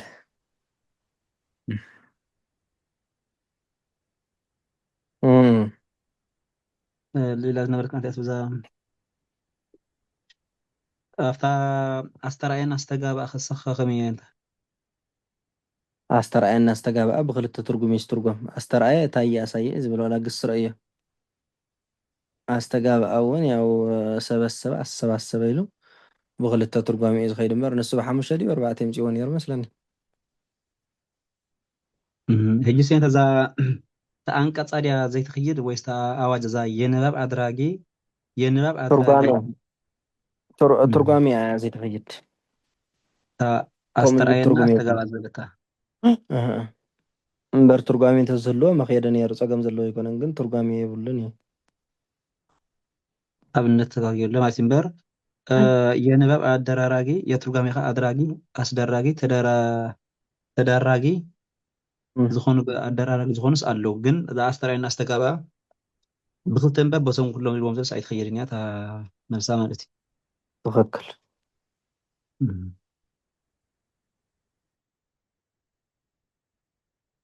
እዩ ሓድሽ ኣዋጅ ግስ ሲነገር በተደራራጊም ቢሆን በአድራጊም ቢሆን እናቱን እያስተዋልህ እንዲህ እያደረግ አግባ። ትክክል እዩ ምክንያቱ ኣድራጊ ዘይብሉ ግስ ክትረክብ ትኽእል ኢኻ ተደራጊ ዘይብሉ ግስ ክትረክብ ትኽእል ኢኻ ግን እናቱ ዝተውዕል ንኣብነት ኣደ ዘይብሉ ሰበለ ድዩ የለን የለን ሓቀ ያው የለን ክንብል ከለና ግን ኣደ ወሊዳ ክትመውት ትኽእል ኢኻ እወ ዋላ ትሙት ደኣ እምበር በቃ ውላድ እንድሕር ሃልዩ እቲ ተወሊዱ ዘሎ ውላድ ኣደ ኣላትያ በቃ ኣላትያ ሜታ ክትከውን ትኽእል ኣብ ካልእ ሃገር ክትወልድ ትኽእል ብዘይገድስ ማለት እዩ እና ብሓፈሻ መውስቦ ክትብልን ከለካ ክትምርዖን ከለካ ስዋ መወዲ መን እዩ ብናይ ዓድና ኣበሃህላ ማለት እዩ ተሓንዲ ጨዋታት ድዮም ወለዱ እንዳመን እዮም ይበሃል ይሙቱ ይሙቱ ብዘይገድስ ማለት እዩ ታሪክ ናቶም ይፍለጥ እዚ ከዓ እንታይ እዩ ዝብል ዘሎ እናት በቃ እናቱን እያስተዋልክ ኣግባ ፀገም ዘለዎ ይኮነን መርዓ ፈቂደልካ ኣለኹ ይብለና ኣሎ ዝግስ ማለት እዩ እንድሕር ደኣ ክትምርዖ ደሊኻ ግን ጓል መን ምዃና ወዲ መን ምዃንስ ክትፈልጥ ኣለካ ከተረጋግፅ ኣለካ ኣብ ስምምዒ ተዋዒሉ ዘሎ ማለት እዩ ስለዚ ሕጂ እንታይ እዩ ዝብል ዘሎ ግሲ ኣቦ ዘይብሉ ክህሉ ይኽእል እዩ በቃ ተደራጊ ጥራይ ዘንግር ማለት እዩ ኣስደራጊ ዝጅምር ክህሉ ይኽእል እዩ ተደራጊ ዘይብሉ ኩሉ ብሓሙሽተ ኣዕማድ ይኸይድ ማለት ኣይኮነን ዝመልእ ኣሎ ዘይመልእ ከዓ ኣሎ ማለት እዩ ዝመልእ ይሃሉ ዘይመልእ ይሃሉ እናት ብሓሙሽተ ኣዕማድ ከተውርዶ ከለካ ግን ተኣመሉ ከይተረፈ ስለ ዝግሰስ እናት መን ምዃኑ ክትፈልጥ ትክእል ኣለካ ካብኡ ዘንግርን ዘየነግርን ከዓ መን ምዃኑ ክትፈልጥ ኣለካ ይብለና ዘሎ ትክሲ ሓቂ እዩ ወዲ ኣላ ኣብነት የምፅእ ዘሎ እዛ ኣስተርኣየና ዝተጋብኣ ምስኒ ንኣብነት ኣምፅዎ ነይሩ ሕጂ ኣስተርኣየ ብኩሎም ይኽይር ይሓቀኩም ነይሩ መስኒ ምክንያቱ ኣብነት ስለዘይብለ እዛ ናይ የንባብ ኣደራራጊ ዝብል ነ ንኣብነት ኣስተርኣየ ምሽልሎ እሺ መን እዩ ዘሎ በምን ገረኒ ኣብዚ ይገበረሉ ዘሎ ግን ከም ንኣብነት ኢኻ ዘምፅ ኣለኹ እምበር ኣይኮነን ቱ ኣዕማድ ደኣ ኦኬ ኣድራጊ ኣድራጊ ድዩ ኣየ እዩ ዝብለና ኣየ ኣስደራጊ ኣስደራጊ ከዓ ኣሳየ እሺ ተደራጊ ታየ ታየ ኣደራጊ በቃ ኣደራራጊ እኳ ኣደራራጊ ድዩ ኣስተያየ ብባዕሉ ማለት እዩ እሺ ኣስተያየ ወዲ ድዩ ወበሩ ዓሲም ኣስተርኣየ እንዲ ሓቀይ هو استرعي ኣስተርኣየ ኣይ በቃ ኣስተርኣየ ታየ ኣሳየ ጥራይ ዝብል ያው ብሓሙሽተ ኣዕማድ ይኸይድ ዝብልሎ እዮም ብርግፅ ግን ንኣኽረኽቦ እስኪ ገንፅል እስኪ ግሲ ኣስተርኣየ ይትረፍ ዶ ብሓሙሽተ ኣዕማድ ክኸይድስ ብባዕሉ እውን ዝኸይደ ኣይኸይድን ማን ነው ኣስደራጊ ድዩ ብባዕሉን ብተደራጊ እንዳ ኣስተርኣየ ታየ ኣሳየ ሌላ የለም ሓቀ ያ እዚኣ ጥራይ ግን ኣብነት ብምንታይ ረክረክበሉ ንኽእል ከቢልዎ ከሎስ ብኣርባዕትዮም ዝፍትሑስ ይህሉ ካበይ ክነምፅእ ንኽእል ምድላይ ማለት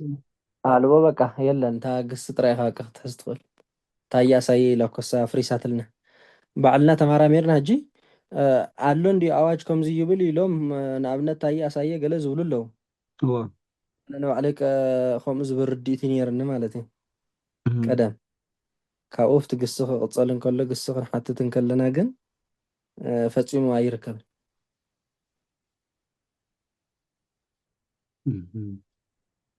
የብሉን ከም ኣዋጅ ጥራይ ክንሕዛ ኣለና ማለት እዩ እምበር بأواج أوج الكلو بقى زرو زرو أواج تأوج عليه هو حدا ጊዜ ኸ ኣዋጅ ንግስ እንዳተዓራረቀ እንዲኻ ትኸይድ مهم. ስለዚ ብኣዋጅ መሰረት ዝኽልክለካ ነገር የለን ኣዋጅ እዩ ተኣውጅ ኣሎ ክትብል ትኽእል ኢኻ ኣብ ግሲ ግን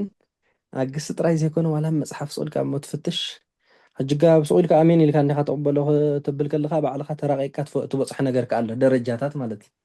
هو እዩ ክሳብ ሕጂ ናይ ኣስተርኣየ ብዘይካ ታየና ኣሳየ ዝብል ካልእ ትርጉም ክረክብ ኣይከኣልኩን ኣብ ዝኾነ መፅሓፍቲ ዋላ ኣብተን ንኣሽቱ መፅሓፍቲ ዝረኣኽቦን ዘንብብክዎን የለን ብርግፅ ያው ሓደ ሓደ ከም ዝብለኩም ዘለኹ ዝብልዎ ኣለዉ እዮም መምሃራን ይብል ኣለኹ ፈፂሙ ዘይቕበልዎ መምሃራን ከ ኣለዉ ካብኡ ናይ መን መምህር ትቕበል ከመይ ጌርካ ትቕበል እቲ ተምሃሮ እዩ ባዕሉ ዝውስኑ እቲ ተምሃር ባዕሉ ጥራይ ዘይኮነሲ መፅሓፍ እውን ይርኢ የገላበጥ ማለት እዩ ኣስተርኣያ ኣስተርኣያ ኣስተርኣያ ገብር ኣስተርኣያ ወደ ማርያም ዝብል እውን ኣሎ መስለኒ ወረብ ኣሳያት እዩ ካልእ ታየ ዝብል ይተኣየ እንዴ መልአከ እግዚአብሔር ኣውደ ሙዚቃ ካልእ እየ ወአስተርአዮ ለዮሴፍ መልአከ እግዚአብሔር ኣሳየው ሪኢኹም በኣስደራጊ እና መፅሓፍቲ ዋላ እንተሪኢኹም ሲ ኣይርከቡን ስለዚ ተኣዋጅ ኢልዎ ማለት ኩሉ ይኸውን ማለት ኣይኮነን በታ ግሲ ሓዝዋ እዚኣ ኣብታ ግሲ ተፃሒፋትልኩም ዘላ ታየ ኣሳየ ብዝብል ሓዝዋ يعني اسكان عملت انت امر بس حكون كده انت استرعيت مش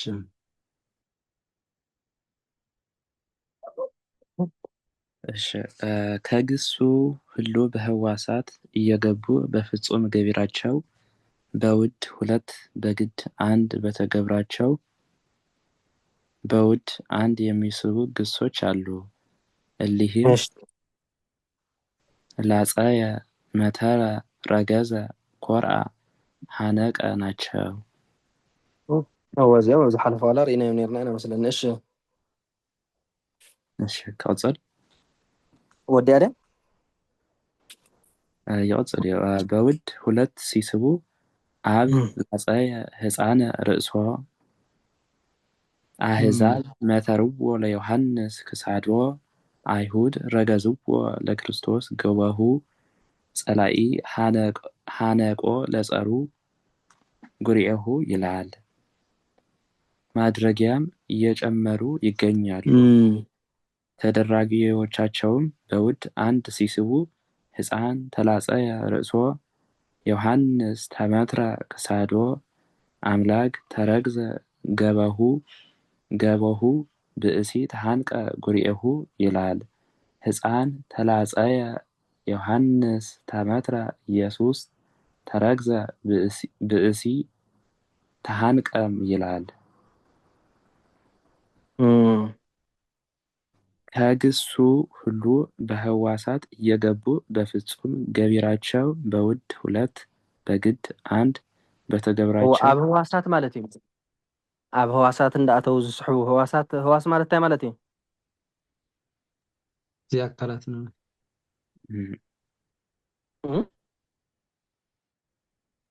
كما أكلاتنا ماتي ዝማዕለ ድዩ أو هو يسمعني ዝማዕ የለን يسمعني ليس من هاي اللون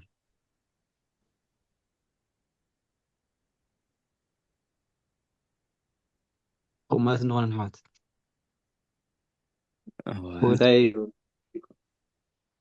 ህዋሳት ማለት አካላት ማለት እዩ።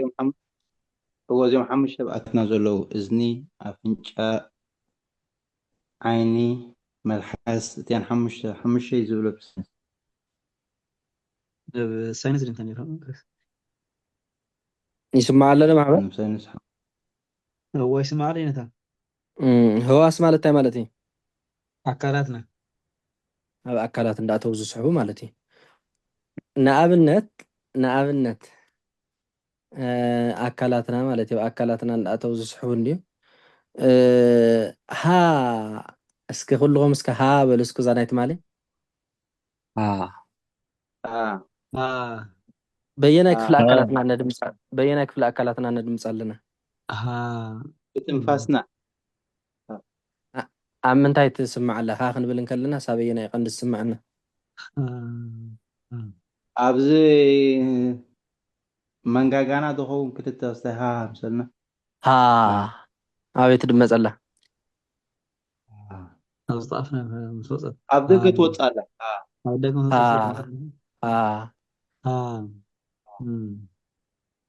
ከም ንፋስ ኮይና ትወፅእ ኣላ ኣብ ውሽጢ ፅዋላ ዓካስ ኣይትብልና ምስ ወፀት እያ ትዳመፅ ዘላ ለ ከሃራይ በየናይ ነድምፃ መልሓስና ኩሉም መልሓስና እንዲና ንብሎ ግን በየናይ ክፍለ ኣካላትና ነድምፃ ማለት እዩ ኣብዚ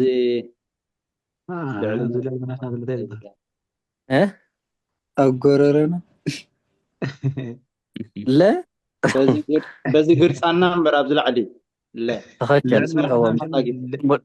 ሙሉእ መልሲ እዎ ለ ክንብል እንከልና ኣብዛ ግርፃና ኣብዛ ላዕሊ ማለት እዩ ሓኸ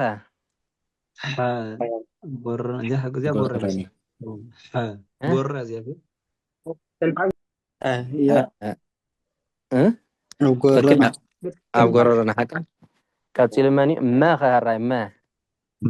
ከንፈርና ኣብ ከንፈርና ማለት እዩ ቀፂሉ ዘሎ ፊደል መን ህዋሳትና ኩሉ እስክንረኣዩ ቀፂሉ ዘሎ ፊደል ሰኸ ሰ ኣብ ቅርፂ ትንና ከመይ ነጣብቆ ኣለና ማለት ዲሳ ሰ ምክንያቱ ኣፍና ከፍትና ሰንብለና ወይ ጠበቅ ኣልጊብና ኣገርፃን እንዲያ ሕጂ እንድሕር ዳሪኹም ለ ከነድምፅ እንከለና ለ እታ ናይ መጨረ እታ ዊጥ ኢላ ዘላ መልሓስና ብኣይና ነድምፃ ሓቀ ለ ሰ ክኸውን እንከሎ ከዓ ምልእታታ መልሓስና ኣብ ላዕሊ ኣጥብቕ ነብላ ማለት እዩ እሺ ቀፂሉ ዘሎ ፊደል መን እዩ ህዋሳትና ረ ከበይ ነድምፃ ብመልሓስ እያ ኣብቲ ገፃና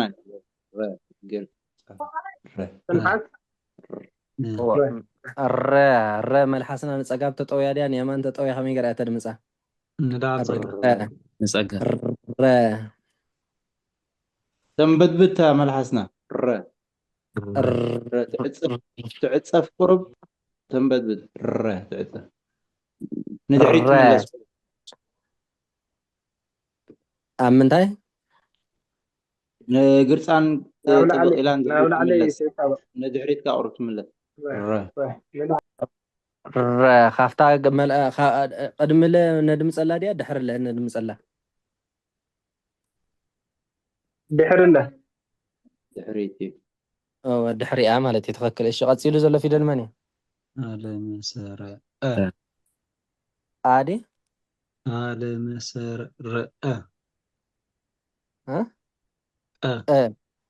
ብትግርኛ ከበይ ትድመፅ ቀዲ ቀበይ ይድመፅ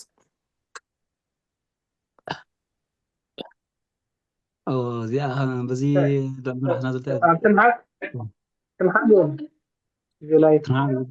ኣብዚ ናይ እንታይ ትበሃል ዓንከር ትበሃል ኩለን ፊደላ በቃ መልሓስና ማለት እዩ ኣብ 26 ክፍለ ኣካላትና እንዳተጣበቀት እያ ፊደላት ተድምፅ ሓቂ ብሓደ ድምፂ ኮና ክንዛረብ ከለና እዚ ስለዚ ለመድናይ ቀልጢፍና ዳ ነዛረብ ኣለና እምበር ኣብ ኩሉ ክፍለ ኣካላትና ፍቲ ከባቢ ኣፍና ዘሎ ማለት እዩ እንዳተንቀሳቀሰት እያ ተድምፅ ፈፂሙ ንተመሳሳሊ ፊደል ኣብ ተመሳሳሊ ኣቐሚጥና ከነድምፀ ይንኽእልን ኢና ማለት እዩ ብሙሉእ ፊደላት ዝተፈላለየ ንኣብነት ሕጂ ጠበይ ይድመፅ ኣብ ጥቃ ከንፈርና ግና ኣብ ጥቃ ከንፈርና ግና በቃ ጠ ምስና በቃ ምስና ትላገብ ምስ ላዕለዋ ኣይሰንና ኣይትላገብን ትላገብ ኣኻ ከም በ ኮይና ግን እዚኣ ትፅቀጥ በ በ ይፈላለያ በቃ ትንቀሳቀሳ ማለት እዩ ክትሪእዎ ዘለኩም እንታይ መን በዓሎ ከንፈር እዩ ኣብቲ መጨረሻ ሓቀ ግን ክንብል ከለና ትቃል ትእስትንፋስ ናበይ ዝኣቱ ዘሎ ንውሽጢ በኻ ንደገ ንኮ በ ከዓ ንደገ ማለት እዩ በኸ እውን ንደገ ትንፋስ ኣዳማምፃ ግን ናይ በ ኣብ ከንፈርና ነላግቦን ናይ በ ኣብ ከንፈርና ነላግቦን ሓደ ድዩ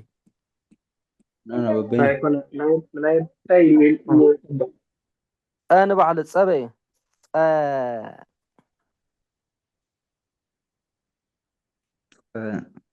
እና ዛንእሽተይ ኣፍናሲ ኩሎም ፊደላት ድሓን ተመራመሩሎም እንታይ ክብለኩም ደልየ ዛንእሽተይ ኣፍና ዛፀባም ማለት እዩ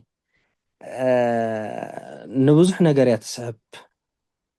ንብዙሕ ክፍሊ ኣካላትና እዛ መልሓስ ማለት እያ ኩሉ እንዳተንቀሳቀሰት ንዞም 26 ፊደላት ክገርመኩም ካብ ምንታይ እዩ ተጀሚሩ ካብ ጎረሮ በቃ ዝፍልስፍና እዚ ክጅመር እንከሎ ካብ ጎረሮ እዩ ዝጅምር እቲ ድምፂ ካብ ጎረሮ ጀሚሩ ክሳብ ኣበይ ይበፅሕ ክሳብ ኣበይ ይበፅሕ ካብ ከንፈር ክሳብ ደገ ከንፈር ማለት እዩ ካብዚ ንኒው በቃ ካልእ ቃል የለን በቃ ክገርመኩም ካልእ ቃል ያው ዝበዝሐ ቃላት ናይ ግሪክ እንድዩ ኣብ ዓለም ማለት እዩ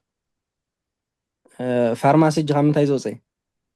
ካብ ግሪክ ሓቀ መብዛሕትኡ ብፍላይ እዚ ናይ ሕክምናታት ኣይትበለ ገለ ኣይትበለ ካብኡ እዩ እና ቃላት ካብ ጎረሮ ክሳብ ከንፈር እዮም መዐቀን እዮም ካብዚ ንኒው ካልእ ቃል የለን ብሓፈሻ ናብ ካልእ ርእሲ ዳኣቲና እምበር እንታይ ክብል ደልዩ ሕጂ መልሓስና ንባዕላ ኣብዞም ኩሎም ክፍሊ ኣካላት ንድሕሪት እንዳተጎተተት ንቅድሚት ናብ ኣፍ ገፃ ውፅእ እንዳበለት ንሳ ውሽጢ ኮይና እንዳተንቀሳቀሰት ንከንፈር እንዳጣበቀት ንፊደላት ተድምፅ እዞም ሕጂ ተፀዊዖም ዘለዉ ከዓ ኣብ ኣካላት እንዳኣተው ተገብሮ እንዳሃለው ንኣካላት ከዓ ይስሕቡ ማለት እዩ እሺ መነመን እዮም እሺ ከንብባ ከግሱ ሁሉ በህዋሳት እየገቡ በፍጹም ገቢራቸው በውድ ሁለት በግድ አንድ በተገብራቸው በውድ አንድ የሚስቡ ግሶች አሉ። እሊህም ላጻየ፣ መተረ፣ ረገዘ፣ ኮርአ፣ ሀነቀ ናቸው። እዚኦም የምተንግስታት ማለት እሺ በውድ ሁለት ሲስቡ አብ ላጻየ ህፃነ ርእሶ ሪኢኹም ኣቦስን ህፃን ርእሱ ላፅይዎ ክልተ ስሒብ ኣላ ብውድ ማለት እዩ ብውድ ተባሂሎም ዘለዎ መን ህፃንን ርእስን ማለት እዩ ኣባት ህፃንን ራሱን ላጨሽ ኣህዛብ መተርዎ ለዮሃንስ ክሳዶ ተጠቃሽ ማለት እዩ ኣህዛብ ዮሃንስን አንገቱን ቆረጡት ኣህዛብ ንዮሃንስ ክሳዶ ቆሪፆም ማለት እዚ እኳ ሰለስተ እዩ ስሒቡ ዘሎ እሺ አይሁድ ረገዝዎ ለክርስቶስ ገበሁ አይሁድ ኢየሱስ ጎኑን ወጉት ሶስት ጸላኢ ሃነቆ ለጸሩ ግርኤሁ ጠላቱን ጉሮሮውን አነቀው ጸላኢ ንጸላኢኡ ጉሮሮ ሓኒቅዎ ማለት እዩ ክትውስኹ ትኽእሉ ኢኹም ጅብዚ ብፍትወት ማለት እዩ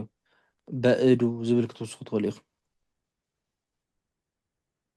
በእዱ ጊዜ ቀትር ዕለተ ዓርብ ገለ ኢልና ከም ዝረኣና ከምኡታት ሳማዕ ኣጋብ እንድሕር ረኺብና እዚ ከም መርኣያ እምበር ክንወስኽ ንኽእል ኢና ንውድ ያው ከምቲ ዝሓለፈ ዝበልናዮ ኣእይማድ ብፍትወት እንድሕር ኮይኑ ብፍትወት 5 3 ዝበሃል ነገር የለን ክሳብ ዝጥዕመካ ኢኻ ትቕፅል እሺ ይላል ማድረጊያም እየጨመሩ ይገኛሉ ማድረጊያም እየጨመሩ ይገኛሉ እሺ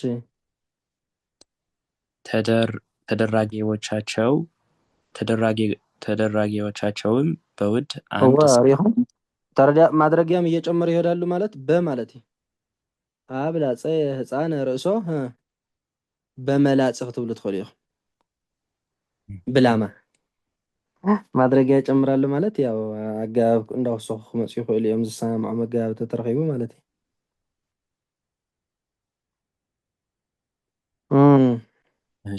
በውድ አንድ ሲስቡ ህፃን ተላፀየ ርእሶ እዚ ግዴታ ማለት እዩ ተላፀየ ብተገብሮኦም ኮይኖም ምስ ሓደ ይስሑ ማለት እዩ ህፃን ተላፀየ ርእሰ ህፃን ራስን ተላጨ ዮሐንስ ተመትረ ክሳዶ ዮሐንስ አንገቱን ተቆረጠ ክሳዶ ዝበለት ማለት እዩ አምላክ ተረግዘ ገበሁ አምላክ ጎኑን ተወጋ ብእሲ ተሃንቀ ጉርኤሁ ይላል። ሃነቀ ዲ ብእሲ ተሃንቀ ጉርኤሁ ኢሉ እሰው ጎሮሮውን ታነቀ ማለት እዩ ፅቡቅ በተደረገ ሓደ ክስሕብ ከሎ ማለት እሺ ይላል። ህፃን ተላፀየ ዮሐንስ ተመትረ ህፃን ተላፀየ ዮሐንስ ተመትረ ኢየሱስ ተረግዘ ብእሲ ተሃንቀም ይላል። በጣም ፅቡቅ ደጊሞም ማለት ይርደቅሞ ሎ ቶም ብላዕሊ ዝበልናዮም ዝደግሞም ዘሎ ሕጂ ብምንታይ ብባለቤትነት ማለት ህፃን ተላፀየ እንድሕር ተሰሓብሎ ድዩ ህፃን ተላፀየ ንብል ኣለና ዮሐንስ ማን ነው ዮሐንስ ተመቲሩ ንብል ኣለና ሰብ ተሓኒቁ ንብል ኣለና ኢየሱስ ተረግዘ ድዩ እዋ ተወግአ ንብል ኣለና ሕጂ እዚ ንብለሉ ዘለና ምክንያት ብኩሉ ስለ ዝኽእል እዩ ተላፀየ ኢልካስ ዋላ እቲ ትርጉም ይኺደካ እዩ እንታይ ከም ዝተላፀየ ከይገለፅካ ክትከይድ ትኽእል ኢካ እዚ ፀገም ዘለዎ ኣይኮነን ብሓፈሻ ግን ብውድና ብግዲ በውድ ስንት ኢልዎም ዘሎ ብውድ መጠን የብሉ ብግዲ ዝበለን ክንደይ በውድ ሁለት በግድ ደግሞ አንድ ወይ በግዲ ሓደ እንዳሰሓቡ ይኸዱ እዮም ማለት እዩ ብጣዕሚ ህፃን ተላፀየ ዲ ኢለ ዘሎ ሓቂ ህፃን ተላፀየ ርእሶ ዝበለ ማለት እዩ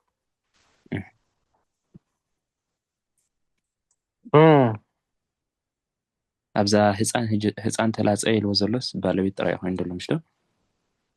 ዝሰሓበ የለ ህፃን ተላጨ ግን በግድ አንድ ኢሉ ነይሩ ሓቂ እዋ ርእሶ ክትመፅእ ነይርዋ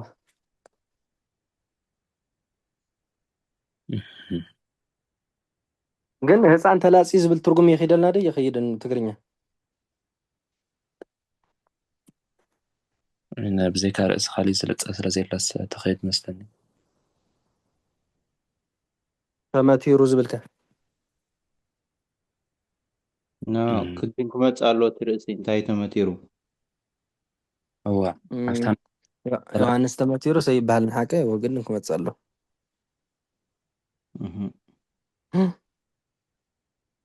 በግድ ሓደ ዝበሎ ትክክል ነይሩ ግን ኣየምፅኦምን ግን እታ ተላፀየ ትብል ተኸይድ እያ ምስሊ እንታ እታ ህፃን ተላፀየ ትብል ተኸይድ እያ ምስሊ ህፃን ተላፀየ ዋይ ክጥቀስን ከሎ ይፅቡቅ ምክንያቱ ያው ካልእ ክፍሊ ኣካላትና እውን ክንላፅ ስለ ንኽእል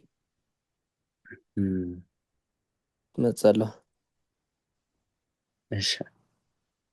እዛ ብእሲ ተሃንቀ እዚኣ እውን ያው ተሃንቀ እኳ ንክሳድ ጥራይ ዲ ሓቀ እዋ ተሓነቐ ካልእ ዝሕንቕ ነገር ስለዘየለ እዚ እኳ ምስጢር ሪኢኻ ያው ዝሮ ግን ኣዋጅ ንዘይምፍራስ ግን በግድ አንድ ኢልና ነይሩ ሓቀይ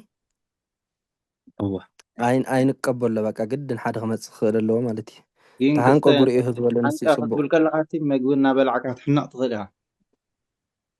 በቃ ክጥቀስ ኣለዎ በቃ ኣይንቕበሎን ስለዚ እንታይ ኢና ክንገብር ዘለና ኣዋጅ ብግዲ ሓደ ምሽልና ነይሩ ኣብ ላዕሊ እኳ ጠቂስዎም ተሃንቀ ጉርኤሁ እንዲልዎ ነይሩ ሓቀይ ክመፅእ ኣለዎ መፅእ ኣለዎ ተደልዩ ዘሎ ክጥቀስ ኣለዎ ግድን እዚኣ ባድግም ናይታ ነጋዝማን ኮነ ወዳት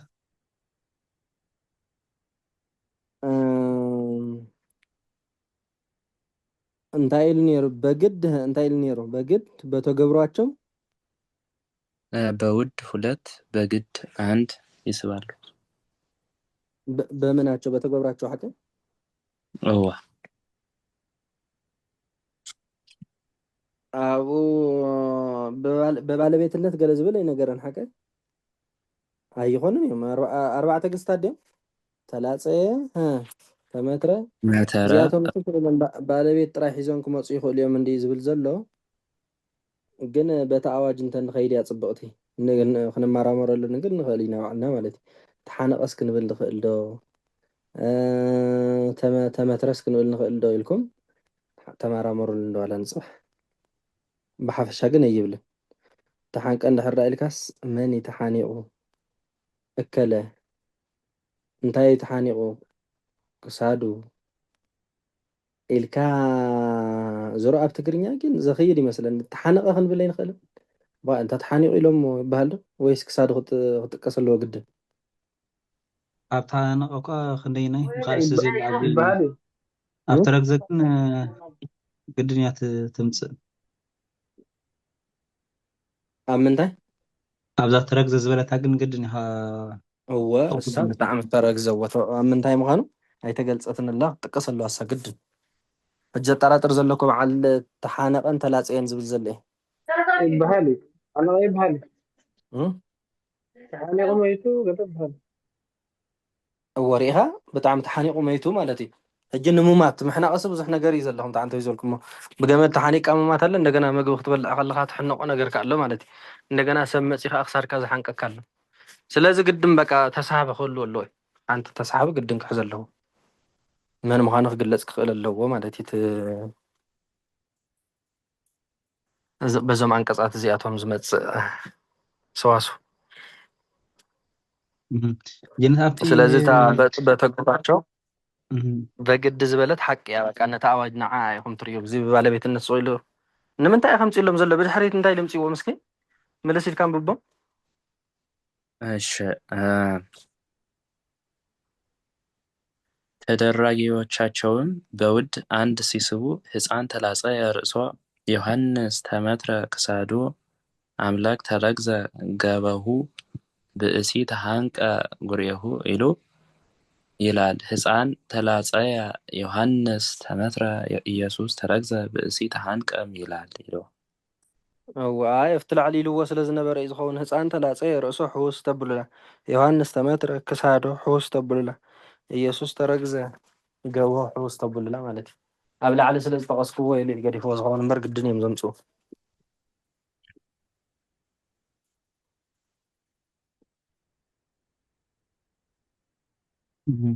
ብግድን ጌርኩም ሓስቡ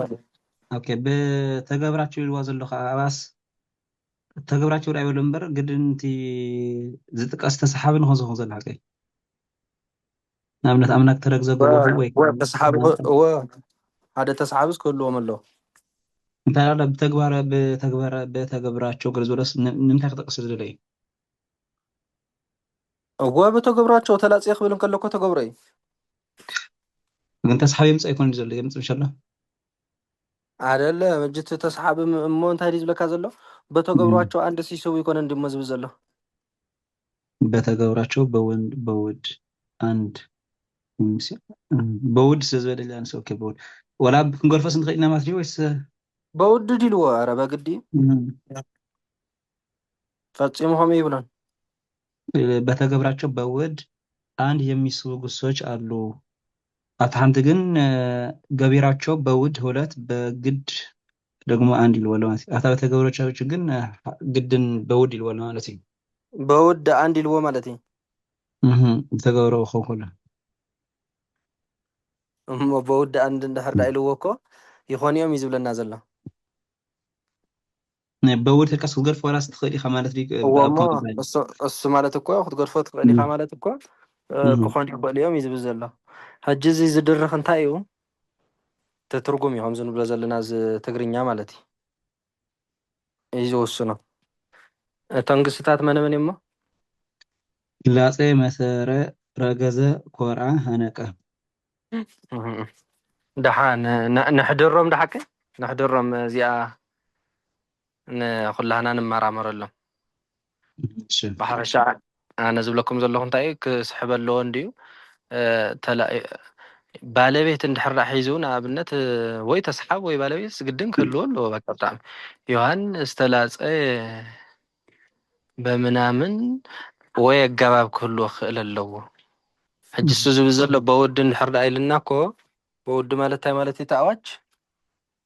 በቃ ክትገድፎ ምስ ትኽእል ኢኻ እዩ ዝብል ዘሎ እዚኣ ሲነት ከም ንኣብነት ካብቶም ትማዝራን በዓል ተረግዝት ኢልና ሕጂ ኣምፂር ከም በዓል ተለቅሓ ገለ ታይፍነት ኣሎ ሪባ ዋ ተለቅ እሱክም ህዝቢ ዘሎ ከዓነ ዝብሎ ዘለኹ ተለቅሓ ተኢልካሲ ተለቅሐ ትብል ኣለኻ ሓቀ ገንዘብ ዲ ተለቅሐ ወርቂ ዲ ተለቂሑ ምንም ዝተፈልጠ ነገር የለን ከምኡ ንኸይኸውን ኢልና እንታይ ኢልና ግዴታ ክስሕብ ኣለዎ ደኢልና ሓቀ እወ እዚ ዋላ ግዴታ እየ ዝብል ያው ብሓፈሻ ፅባሕ ሕድር ምስ በልና ካልእ ሓሳብ ንኸይመፀልና ግን እንዳተመራመሩና ኣሎ ክንሓድር ንኽእል ኢና እዚኣ እስከ ስሒቦም እኒኦም ዘለዉ ኩሎም ግዴታ ኮይንዎም ድሓር እኮ ኣብቲ መጨረሻ እኮ እዩ ዘፍርሶ ዘሎ ህፃን ተላፀየ ርእሶ ብላሎ ኣብቲ መወዳእታ ዮሃንስ ተመትረ ክሳዶ ብላሎ ኣምላክ ተረግዘ ጎበሁ ብእሲ ተሃንቀ ጉሬሁ ይላል ህፃን ተላፀየ ዮሃንስ ተመትረ ዮሃንስ ተረግዘ ብእሲ ተሃንቀም ይላል ኢሉ ወዲዎ ኣሎ ተሃንቀም ይላል ማለት ግን ተሰሓቢ ዘይብሉ እውን ክኸውን ይኽእል እዩ እኮ ዝብለና ዘሎ ኣፍታ በውድ ዝበለት ይቆና በውድ ዝበለት ኣባይታ ተፈስል ተሰሓቢ ዘይብሉ እውን እሲ ክኸውን ይኽእል ይብለና ኣሎ እሱ ከዓ መርምርዎ ይብለኩም ኣለኹ ትግርኛው ማለት እዩ ኣብ ትግርኛ እንድሕር ዳ ከይድልካ ኣዋጅ ሒዝና ክንከይድ ንኽእል ኢና በታ ኣዋጅ ዝብለና ዘሎ ንዑ ሰሚዕና ማለት እዩ ትግርኛ ሕረኽረኽ ዝብል እንድሕር ዳ ሃልይዎ ግን ልክዕ ከምቲ ናይ በዓል ተለቅሓ ከምኡ ወይ ግዴታ ንግበሮ ወይ ከዓ ካልእ መገዲ እንድሕር ዳ ሃልይዎን ከዓ ንመርምሮም እየ ዝብለኩም ዘለኹ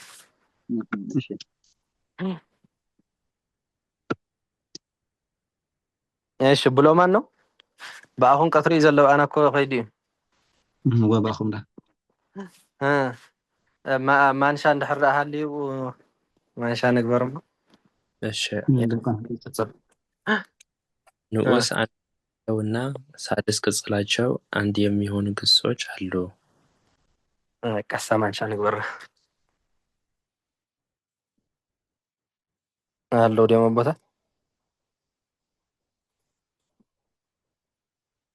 በል ኣጾ በለው ኣኸለኻ ኢሳይያስ እሺ ነታኹም ፍቃድኩም በስመ አብ ወወልድ ወመንፈስ ቅዱስ አሃዱ አምላክ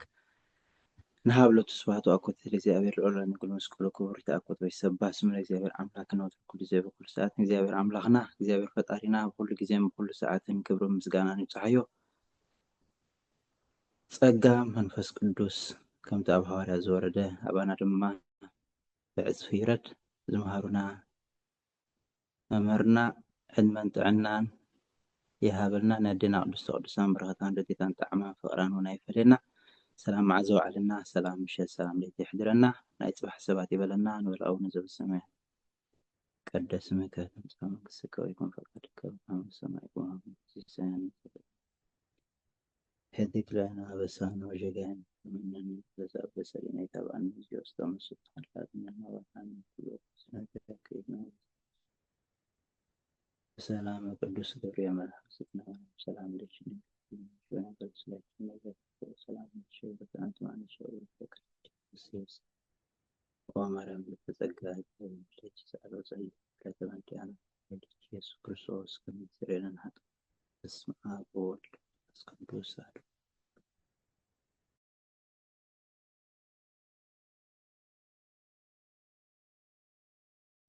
እሺ ጸሎትና ይቀበለና እግዚአብሔር አሜን